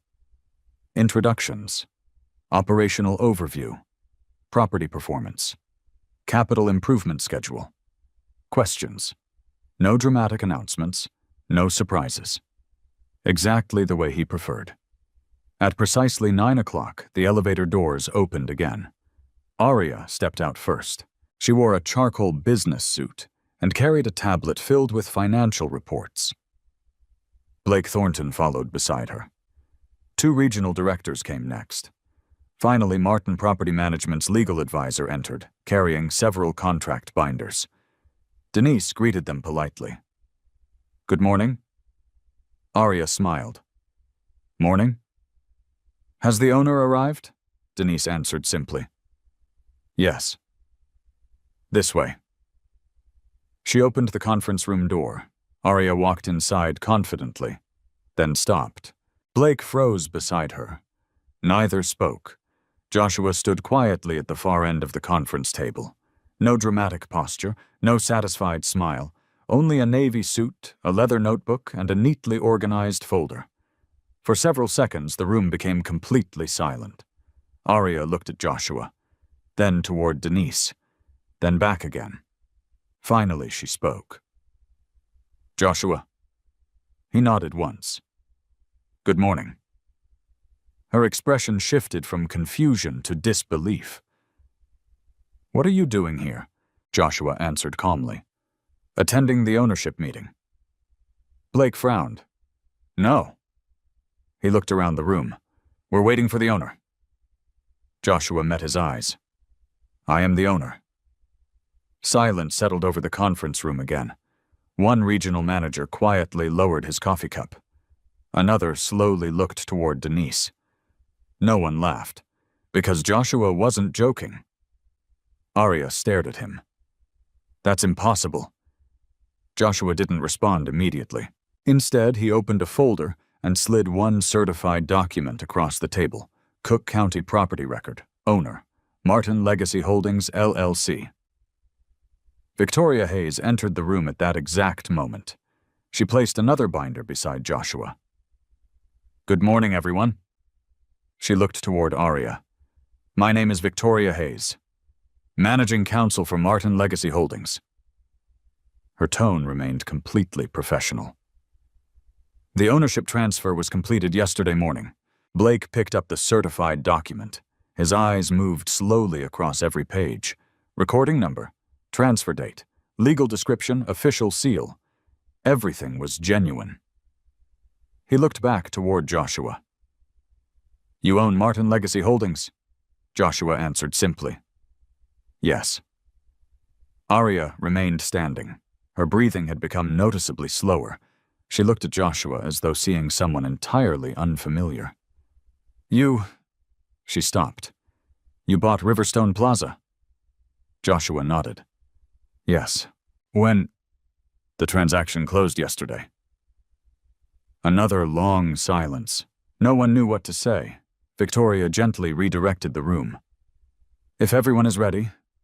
She opened another folder. "I'd like to begin today's scheduled ownership meeting." Aria slowly sat down. She still hadn't taken her eyes off Joshua. Blake finally spoke. "Why didn't anyone tell us?" Victoria answered. "Commercial acquisitions are routinely confidential until closing. Your management agreement required notification after ownership transferred." She pointed toward the letter Aria had received. "We complied." Everything had happened exactly according to contract. Joshua watched quietly. He noticed surprise, confusion, embarrassment. But he refused to interpret anyone's emotions beyond what they showed. Facts remained enough. Victoria continued. "First item." She nodded toward Joshua. "The owner has requested that every existing management agreement remain fully in effect." Now everyone looked at Joshua again. Blake blinked. "No changes." Joshua shook his head. No. No staffing reductions? No. No management replacement? No. One regional director looked genuinely relieved. Joshua continued. Riverstone Plaza has been managed professionally. I have no reason to disrupt successful operations. Arya finally spoke again. You knew. Joshua looked toward her. You knew Richard Sullivan planned to sell. Yes. For how long? A few weeks. You never said anything, Joshua answered honestly. I signed confidentiality agreements, Victoria added calmly. So did every attorney, banker, accountant, and consultant involved. Blake slowly leaned back in his chair. Everything suddenly made sense. Joshua's visit to the commercial bank, his unusual calm, the anonymous holding company. Every disconnected piece quietly aligned. Denise distributed operating reports. The meeting continued. Occupancy remained above 96%. Tenant retention exceeded expectations. Maintenance expenses remained below budget. Joshua asked only practical questions. When is Elevator 4 scheduled for modernization? Denise answered immediately. Second quarter next year. What would happen if we moved it forward 6 months? She checked her notes. We'd reduce long-term maintenance costs. Joshua wrote something in his notebook. Another question. The roof warranty expires next summer. Correct. I'd like replacement planning to begin this winter. Denise nodded. I'll prepare proposals. Blake watched silently. This wasn't someone pretending to understand buildings. Joshua knew equipment schedules, maintenance cycles, capital planning, questions that only experienced owners usually asked. The meeting continued for nearly 90 minutes. Not once did Joshua mention the divorce. Not once did he reference the past. He discussed elevators, boilers, tenant satisfaction, energy efficiency, fire suppression systems, loading dock improvements, exactly as though the personal history between himself and Arya no longer existed. When the formal agenda ended, Victoria closed her binder. The official meeting is concluded. The regional directors quietly excused themselves. Denise followed shortly afterward. Only Joshua, Arya, Blake, and Victoria remained. Arya finally broke the silence. Why? Joshua looked toward her. What do you mean? Why buy Riverstone? Joshua considered the question, then answered with complete honesty. Richard wanted someone who understood the building, Blake asked quietly. You could have replaced us. I could have. But I won't. Another pause. As long as the contract is honored. Arya looked directly into Joshua's eyes. You planned all this, Joshua answered carefully. I prepared. There's a difference. Blake slowly lowered his gaze. For the first time since joining Martin Property Management, he realized how badly he had misjudged the quiet man he had dismissed for months. Joshua had never competed with them. He had simply been building something none of them had noticed. Victoria gathered the remaining documents. I believe we're finished. Joshua stood. So do I. He reached the conference room door, then paused. Without turning around, he said only one sentence. The building comes first. He walked out. The door closed softly behind him. No raised voice. No celebration. No revenge. Only a simple reminder of the responsibility he now carried. Inside the conference room, Arya remained seated without speaking. Her eyes rested on the certified ownership documents still lying on the table. For years, she had believed Joshua had accepted being overlooked because he lacked ambition. Now she understood something she had never considered. He had never been trying to prove himself. He had been preparing for a moment when proof would no longer be necessary. The news reached Chicago's commercial real estate community before noon. Not because Joshua announced it. He never did. The Cook County property records became public. Commercial databases updated automatically. Within hours, brokers, lenders, attorneys, and investment analysts noticed that Riverstone Plaza had changed ownership. Most of them asked the same question. Who was Martin Legacy Holdings? By early afternoon, phones began ringing throughout the city. Richard Sullivan received 3 acquisition offers for a building he no longer owned. He politely referred every caller elsewhere. Victoria Hayes received requests from journalists asking for comments. She declined every interview. Samuel Brooks received congratulations from several banking colleagues. He simply smiled and changed the subject. Joshua spent the afternoon reviewing maintenance proposals. Nothing about his schedule changed. At Riverstone Plaza, however, curiosity grew. Employees from Martin Property Management quietly discussed the mysterious owner. I heard it's a private equity group. No, someone said it's an old family office. My cousin works downtown.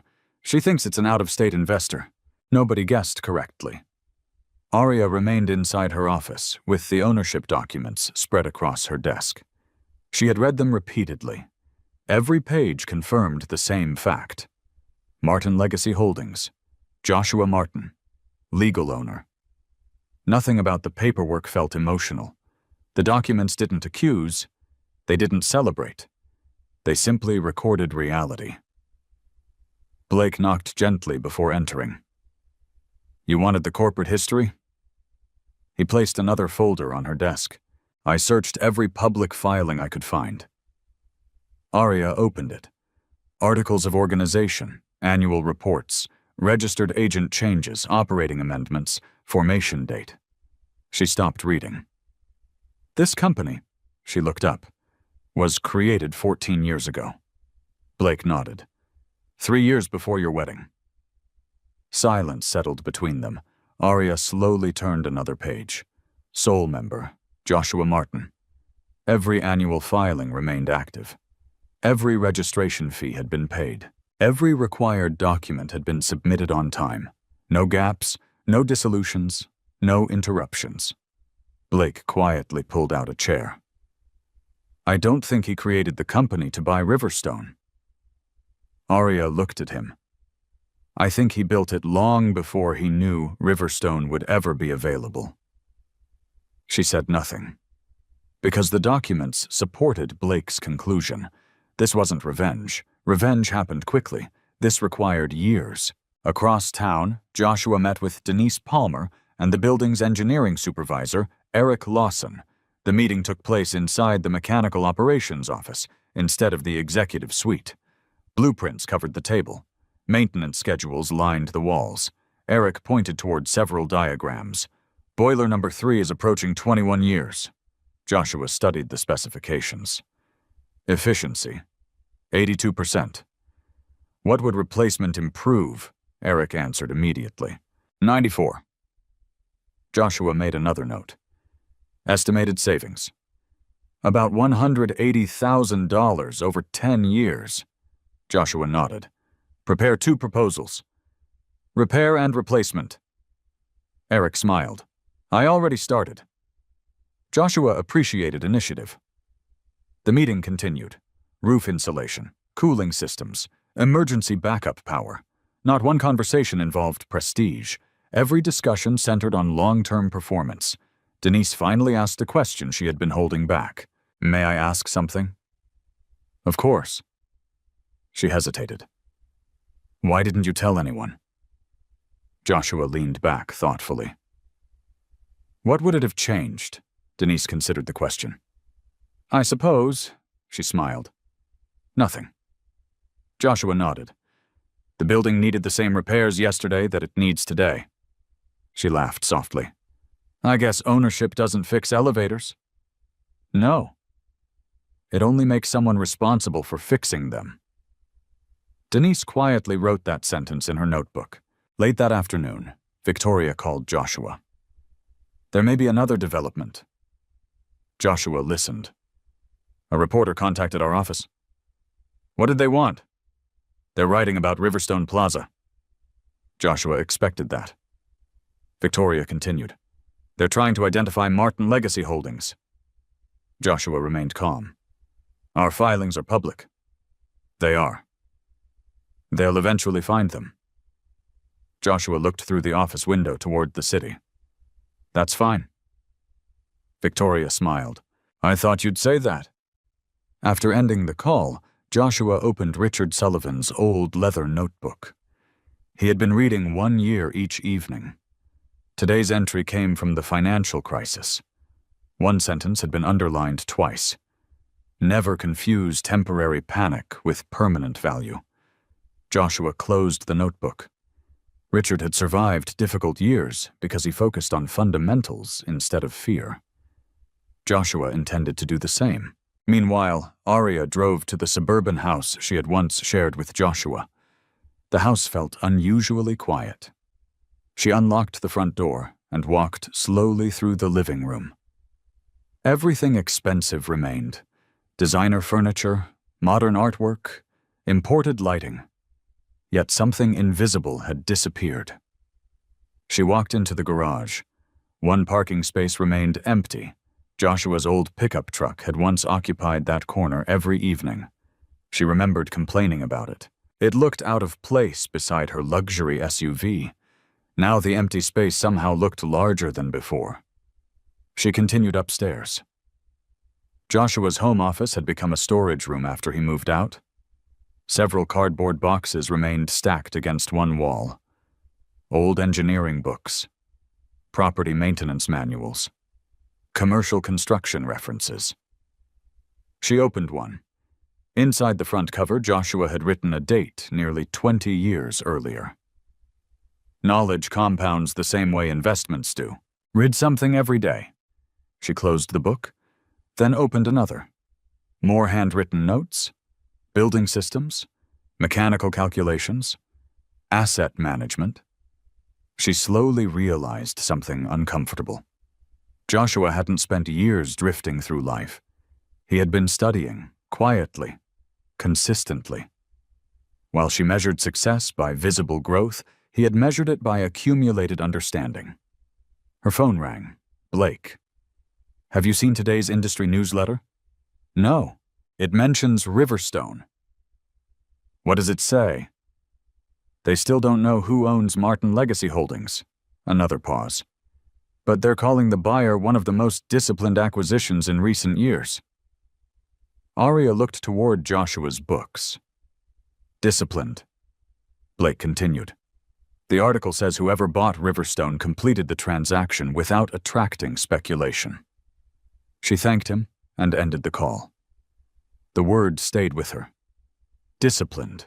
That evening, Benjamin Cole stopped by Joshua's office carrying updated investment statements. Everything transferred correctly. Joshua reviewed them briefly. Thank you.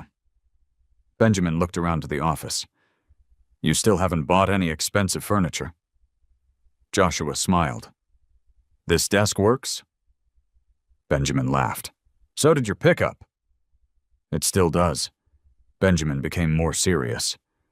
I heard people are looking for you. Joshua nodded. They'll find me eventually. Benjamin looked directly at him. Do you know what surprises me? Joshua waited. You won. Joshua frowned slightly. Benjamin continued. You achieved something almost nobody believed possible. Yet you don't look victorious. Joshua thought for several seconds. Finally, he answered. I didn't buy Riverstone to defeat someone. I bought it because it deserved an owner. Benjamin slowly nodded. I think that's why Richard sold it to you. Night settled across downtown Chicago. The lights inside Riverstone Plaza reflected across the Chicago River. Joshua stood alone on the 18th floor, looking through the same window Richard had once stood beside. His phone remained silent. No celebrations, no interviews, no congratulations. Only the steady hum of a building operating exactly as it should. Down below, employees left work without thinking about ownership records. Tenants locked office doors before heading home. Cleaning crews quietly began another shift. The building continued serving thousands of people who would never know the story behind its new owner. Joshua preferred it that way. because the greatest confirmation that he had chosen correctly wasn't found in newspaper headlines. It was found in something much simpler. Nothing had been disrupted. The building continued doing exactly what it had always been built to do, and for Joshua Martin, that was beginning to feel like the greatest success of all. Still another challenge waited just beyond the horizon. The divorce proceedings had not reached their final hearing. And for the first time, every financial disclosure, every corporate filing, and every carefully preserved record would soon enter the courtroom together. The divorce hearing was scheduled for the following Thursday. Unlike the ownership transfer, it would not happen behind closed conference room doors. It would take place inside the Cook County Domestic Relations Courthouse. Lawyers, court staff, a judge, official records. Joshua arrived 20 minutes early carrying one leather briefcase. No assistants followed him. No consultants accompanied him. Only Victoria Hayes walked beside him. She had agreed to represent him for the property issues connected to the divorce, while his family attorney Daniel Foster handled the marital proceedings. Daniel met them near courtroom 5B. "Morning." Joshua shook his hand. "Morning." Daniel looked unusually relaxed. "I reviewed every financial disclosure again last night." Joshua waited. "We're ready." Victoria added quietly, "More than ready." Inside the courtroom, Aria sat beside her attorney, Melissa Grantley. Blake had not come. This hearing involved only the divorce. No business executives, no reporters, no spectators, except a handful of people waiting for unrelated cases. Joshua took his seat without looking toward Aria, not out of resentment, simply because there was nothing left to argue outside the courtroom. At precisely 9 o'clock, Judge Harold Whitmore entered. Everyone stood. The hearing began. Melissa spoke first. "Your Honor, the parties have reached agreement regarding most marital assets." Judge Whitmore nodded. "I've reviewed the preliminary filings. There remains disagreement concerning several financial disclosures," Melissa continued. "My client requests clarification regarding Martin Legacy Holdings." Joshua remained still. Victoria quietly opened a binder. The judge looked toward Joshua's legal team. "Response," Victoria stood. "Your Honor, Martin Legacy Holdings is not a marital asset." Melissa immediately objected. "Our position is that the company has dramatically increased in value during the marriage." Victoria expected that argument. She calmly handed several certified documents to the court clerk. Formation documents. The judge reviewed the first page. Formation date, 14 years earlier. Judge Whitmore looked up. "This predates the marriage." "Yes, Your Honor." Victoria continued. "The company existed independently before either party became engaged." Melissa stepped forward again. "The company may have existed, but the acquisition of Riverstone Plaza occurred during the marriage." Victoria nodded. "Correct." She opened another binder, "which is precisely why we've prepared a complete tracing analysis." Joshua watched quietly. Victoria placed several financial charts before the judge. Every deposit, every transfer, every investment account, every corporate ledger, years of documentation, nothing missing. The acquisition was funded entirely through premarital corporate assets, retained earnings commercial financing, and separate property. She pointed toward another document. No marital funds entered the transaction. Judge Whitmore spent several minutes reading. The courtroom remained silent. Melissa reviewed the same documents. The more pages she examined, the slower she turned them. Everything matched. Every dollar could be traced. Every transfer carried supporting records. Every signature had been preserved.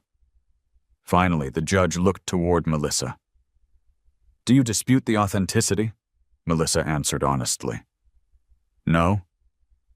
"The documents appear authentic." "Then what is your argument?" She hesitated. "Our position concerns appreciation." Victoria immediately responded. The company appreciated because of investment performance occurring inside a premarital entity. She paused. Not because marital assets were contributed. Daniel Foster added another exhibit: Joshua's tax returns, corporate returns, bank statements, loan agreements, independent appraisals. The evidence fit together like engineering drawings. Nothing depended upon memory, everything depended upon records. Judge Whitmore looked toward Joshua. "Mr. Martin." Joshua stood. "I have one question." "Yes, Your Honor." "Why did you maintain records this detailed?" Joshua answered without hesitation. "My father taught me that memories become opinions. Records remain facts." The judge slowly nodded. "A useful principle." Joshua sat again. No dramatic speech followed. None was necessary. Facts occupied nearly every page inside the binders. Melissa quietly consulted Arya. They whispered briefly. Joshua deliberately looked elsewhere. The narrator could observe Arya lowering her eyes toward the documents, but Joshua neither assumed nor interpreted her thoughts. He simply waited. The hearing resumed. Victoria introduced one final exhibit: the original operating agreement of Martin Legacy Holdings, signed years before the marriage. Judge Whitmore carefully examined the signatures. "The company has always had one member." "Correct." "Joshua Martin." "Correct." "No amendments adding additional ownership, none." Melissa finally spoke again. "Your Honor." She took a slow breath. "We acknowledge the documentation establishes separate ownership." The courtroom became noticeably quieter. The central dispute had effectively ended. Judge Whitmore closed the binder. "The court finds Martin Legacy Holdings to be separate property." He continued reading from his notes. "The evidence demonstrates continuous premarital ownership. Independent capitalization. Separate accounting. Complete financial tracing." He looked directly toward both parties. "The court therefore excludes Martin Legacy Holdings and its assets from equitable distribution." A single sentence, quietly delivered, legally final. Joshua did not smile. He simply wrote the ruling inside his notebook. Victoria leaned over slightly. "It's finished." Joshua nodded once.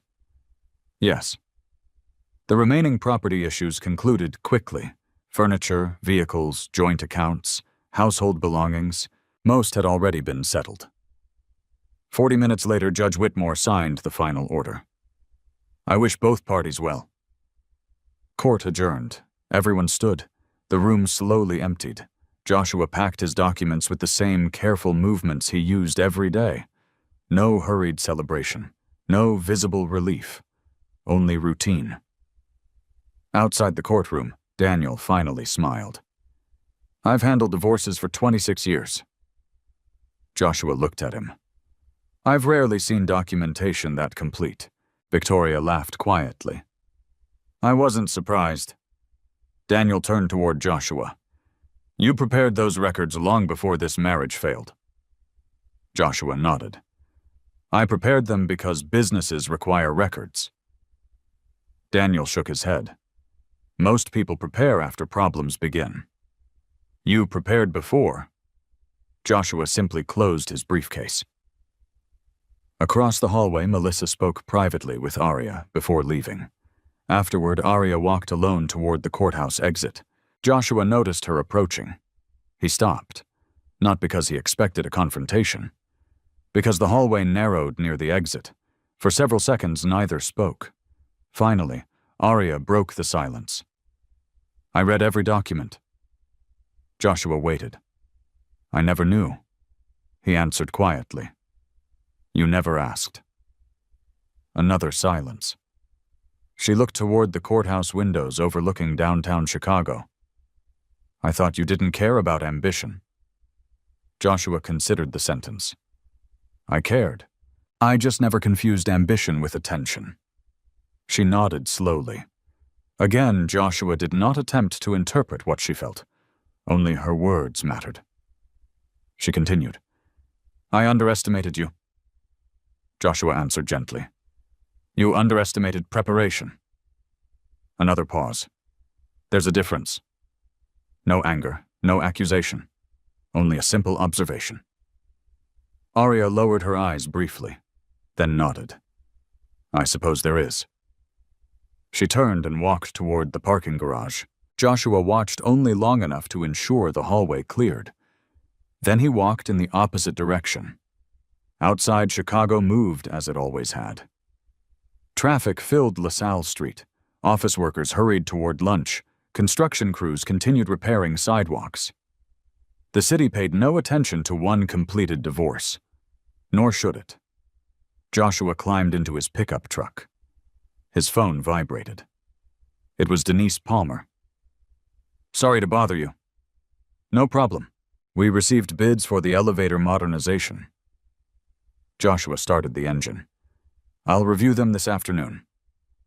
There's one proposal I think you'll like. Joshua smiled. I'll be there in 30 minutes. He ended the call. The courthouse disappeared behind him as he merged into traffic. Some people might have driven home after a hearing like that. Joshua drove to Riverstone Plaza instead, because courtrooms settled legal questions. Buildings still needed owners. As he entered downtown, sunlight reflected from the glass facade of Riverstone Plaza. For the first time since purchasing it, Joshua realized he no longer thought of the building as something he had acquired.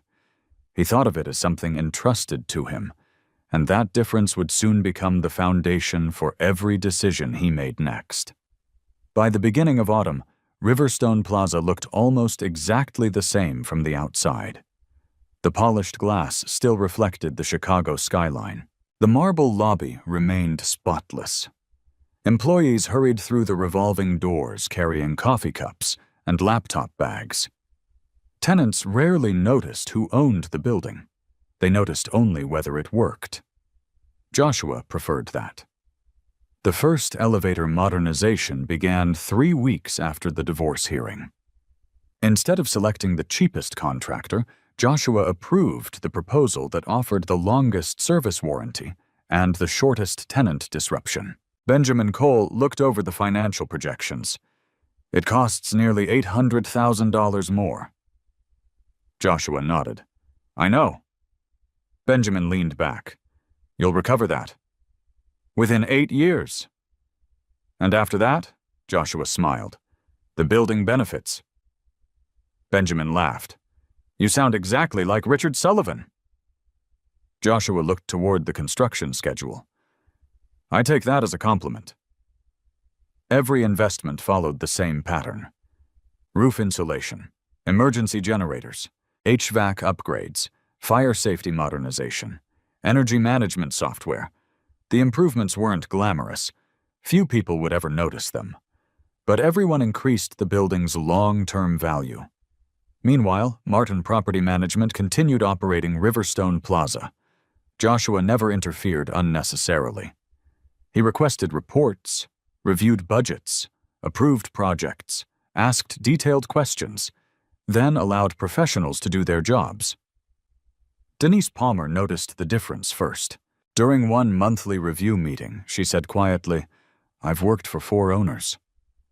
Joshua looked up from the maintenance reports. And? You're the first one who asks about equipment before asking about profits. Joshua answered simply. The equipment creates the profits. Eric Lawson, the chief engineer, smiled from across the conference table. I've been trying to explain that for 15 years. Everyone laughed. The atmosphere inside the meetings gradually changed. Employees stopped worrying about unexpected layoffs. Contractors discovered invoices were paid on time. Tenants received faster responses to maintenance requests. Occupancy quietly climbed from 96% to 98%. Not because rents dropped, because tenants renewed. Across downtown, commercial brokers started mentioning Riverstone Plaza during industry events. That's the building with almost no turnover. I heard ownership invested millions.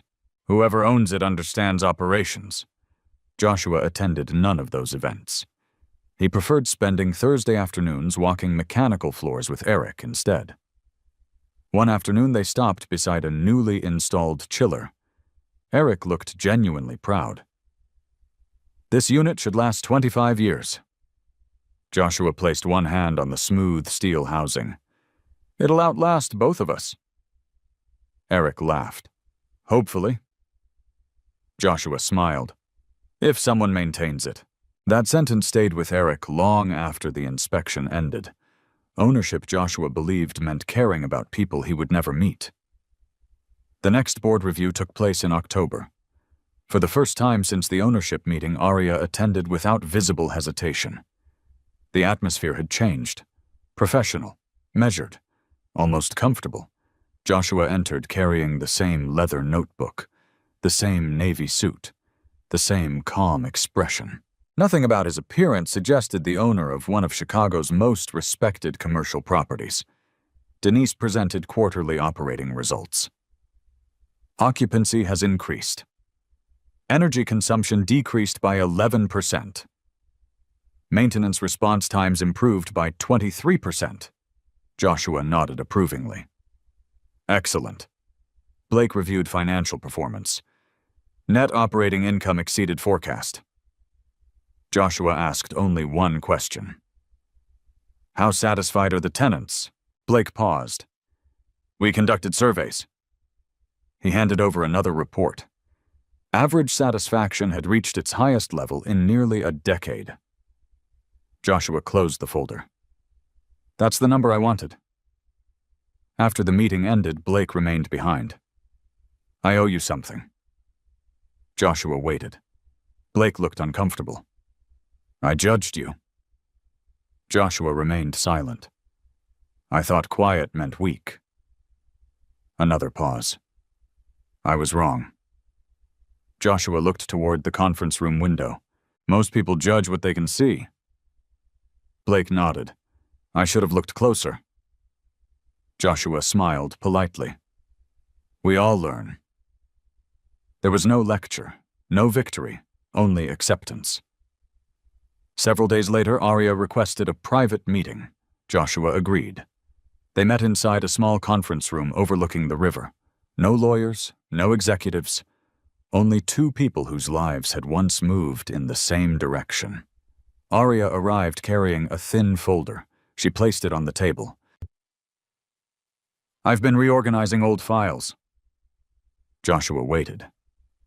She slid several photographs toward him. They showed Joshua years earlier, standing inside mechanical rooms, examining blueprints, walking rooftops during winter.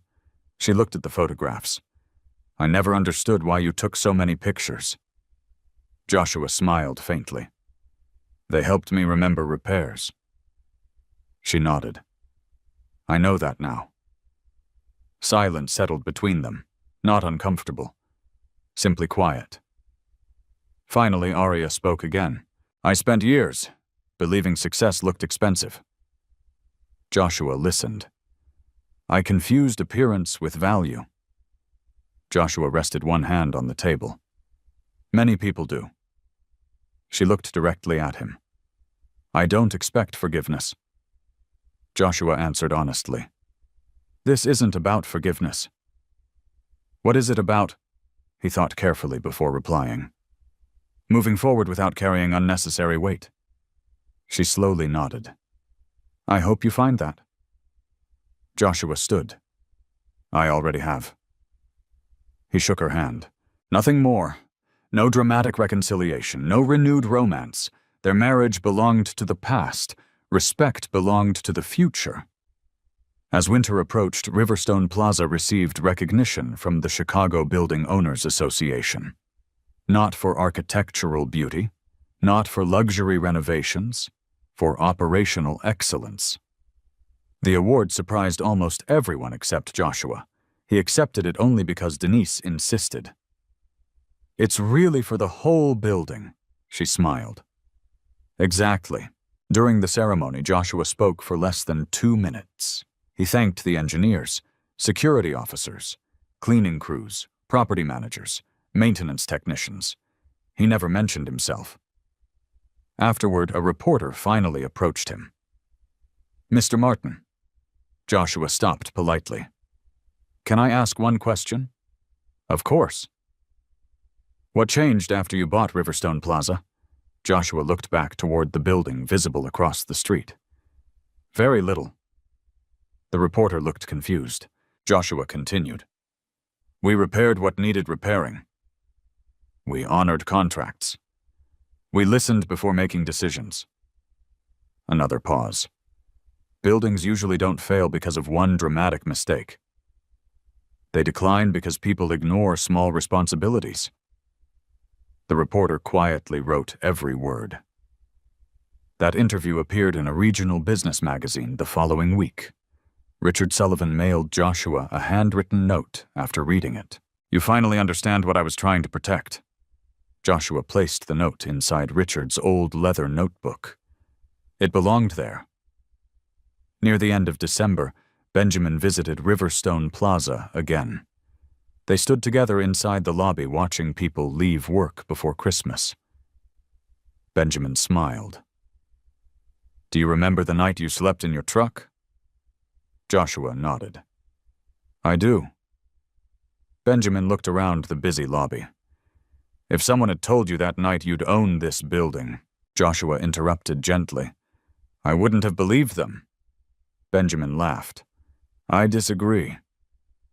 Joshua looked toward him. "You would have believed it. You just wouldn't have expected it to happen this way." Joshua considered that. Perhaps Benjamin was right. Life rarely followed the shortest path. But preparation had allowed him to recognize the right opportunity when it finally appeared. As evening lights illuminated the lobby, Denise walked over, holding a small envelope. "This arrived for you." Joshua opened it. Inside was a holiday card signed by nearly every employee working in Riverstone Plaza: engineers, receptionists, security officers, janitors, maintenance crews, property managers. The message contained only one handwritten sentence. "Thank you for taking care of the building that takes care of us." Joshua quietly closed the card. No investment report, no property valuation, no award. None of them meant as much as that single sentence. And in that moment he understood that the greatest return on his investment had never been measured in dollars at all. 3 years later, Riverstone Plaza no longer attracted attention because of its ownership. It attracted attention because of its consistency. Commercial publications listed it among Chicago's most reliable office properties. Tenant retention remained above 98%. Operating costs stayed below regional averages.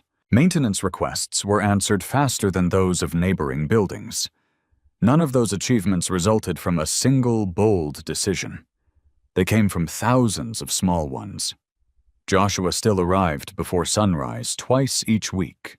He still parked in the underground garage. He still carried the same worn leather notebook Richard Sullivan had once trusted him with.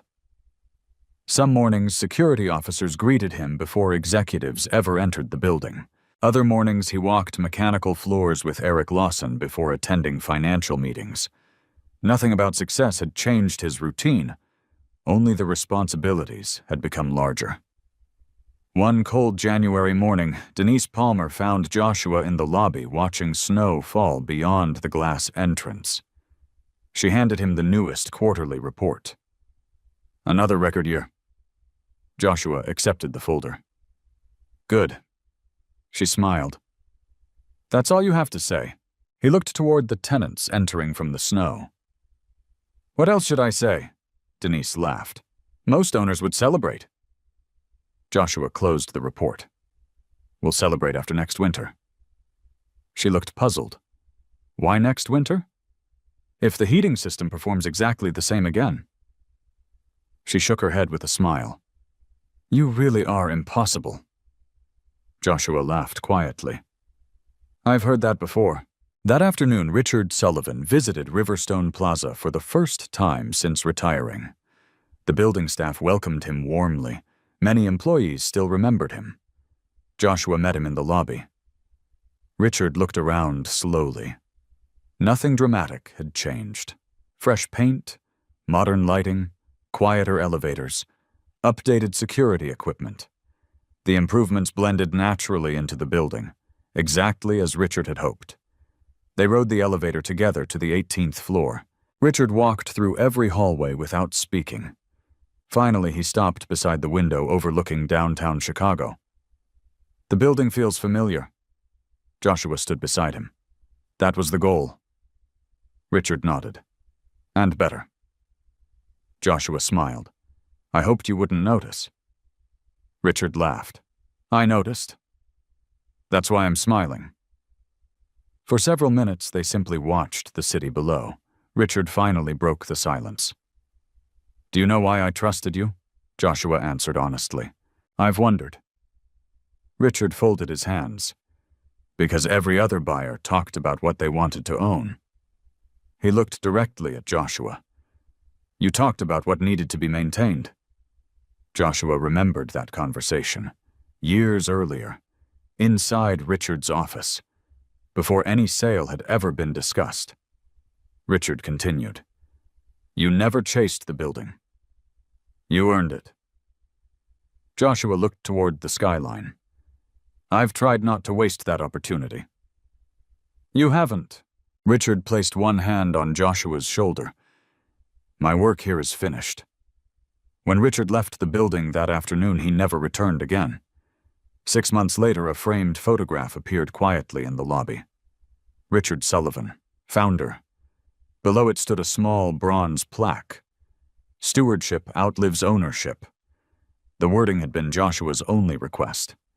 Spring brought another surprise. Martin Legacy Holdings completed the purchase of a second office property. Smaller, older, ignored by larger investment firms. Benjamin Cole reviewed the proposal. "You could have bought something flashier." Joshua smiled. "This building has good bones." Benjamin laughed. "You're starting to sound like an engineer again." "I never stopped." The second building followed the same philosophy. Repair before replacing. Improve before expanding. Respect the people already working there. Within 18 months, occupancy climbed dramatically. The pattern repeated itself. People started asking how Joshua consistently found undervalued properties. He rarely answered. Because the answer disappointed most investors. He simply looked where other people refused to spend time looking. One afternoon, Blake Thornton requested another meeting. This time, it had nothing to do with contracts. Joshua welcomed him into the office. Blake carried a resignation letter. "I've accepted another position." Joshua nodded. "Congratulations." Blake smiled. "I almost didn't." Joshua waited. "I wanted to tell you something first." He placed the letter on the desk. "I've spent the last 3 years changing the way I manage people." Joshua listened. "I used to judge confidence by volume. I don't anymore." Another pause. "I learned that here." Joshua appreciated the honesty. "I hope your new team benefits." "They will." Before leaving, Blake extended his hand. Joshua shook it firmly. There was no trace of the rivalry that had once existed, only mutual respect. Late that summer, Joshua received another unexpected envelope. The return address belonged to a non-profit vocational school on Chicago's South Side. Inside was a handwritten letter. Years earlier, Joshua had quietly funded scholarships for students studying building engineering, electrical systems, plumbing, and commercial maintenance. He had done so anonymously. The school's director had eventually learned his identity. The letter included a class photograph, 28 students. Below it, one sentence had been written by hand. "Because someone believed skilled work matters, 28 families now have a different future." Joshua read the letter twice, then placed it inside Richard's notebook beside the holiday card from Riverstone Plaza. Some investments paid dividends. Others changed lives. That evening, Joshua drove past the suburban neighborhood where he had once lived with Arya. Not because he intended to stop, simply because it lay along the route home. The house had new owners. Children played basketball in the driveway. The front porch held different furniture. The place no longer belonged to either of them. Joshua continued driving without slowing. Some chapters deserved to remain closed.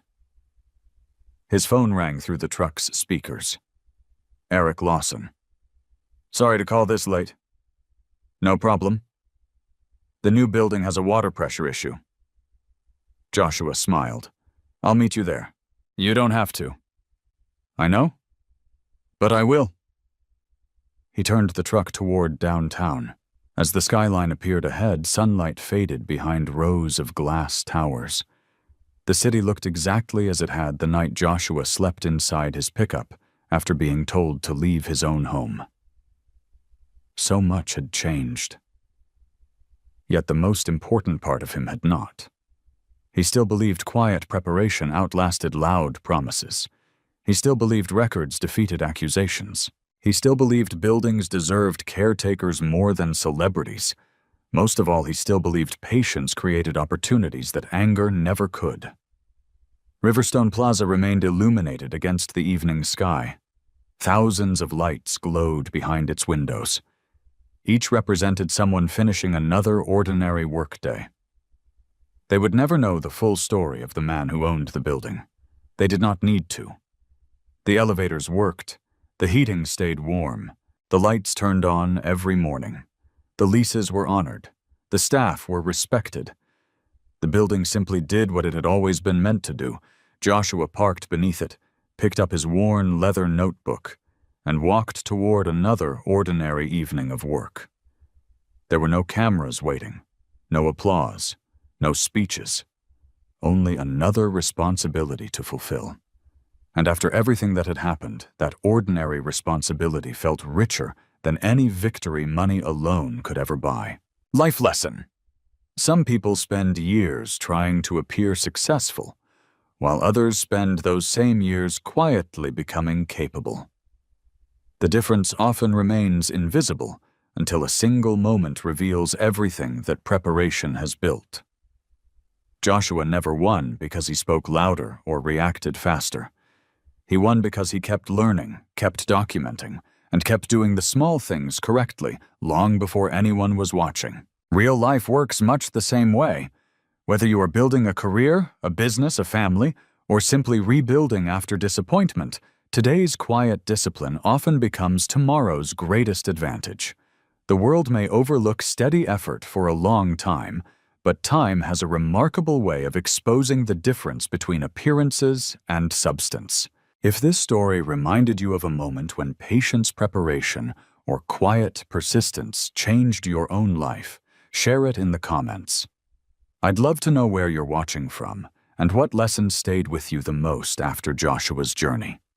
And if you enjoy stories about resilience, justice, and unexpected turnarounds, be sure to subscribe. Tomorrow's story explores another ordinary person whose calm decisions changed everything when no one believed they could.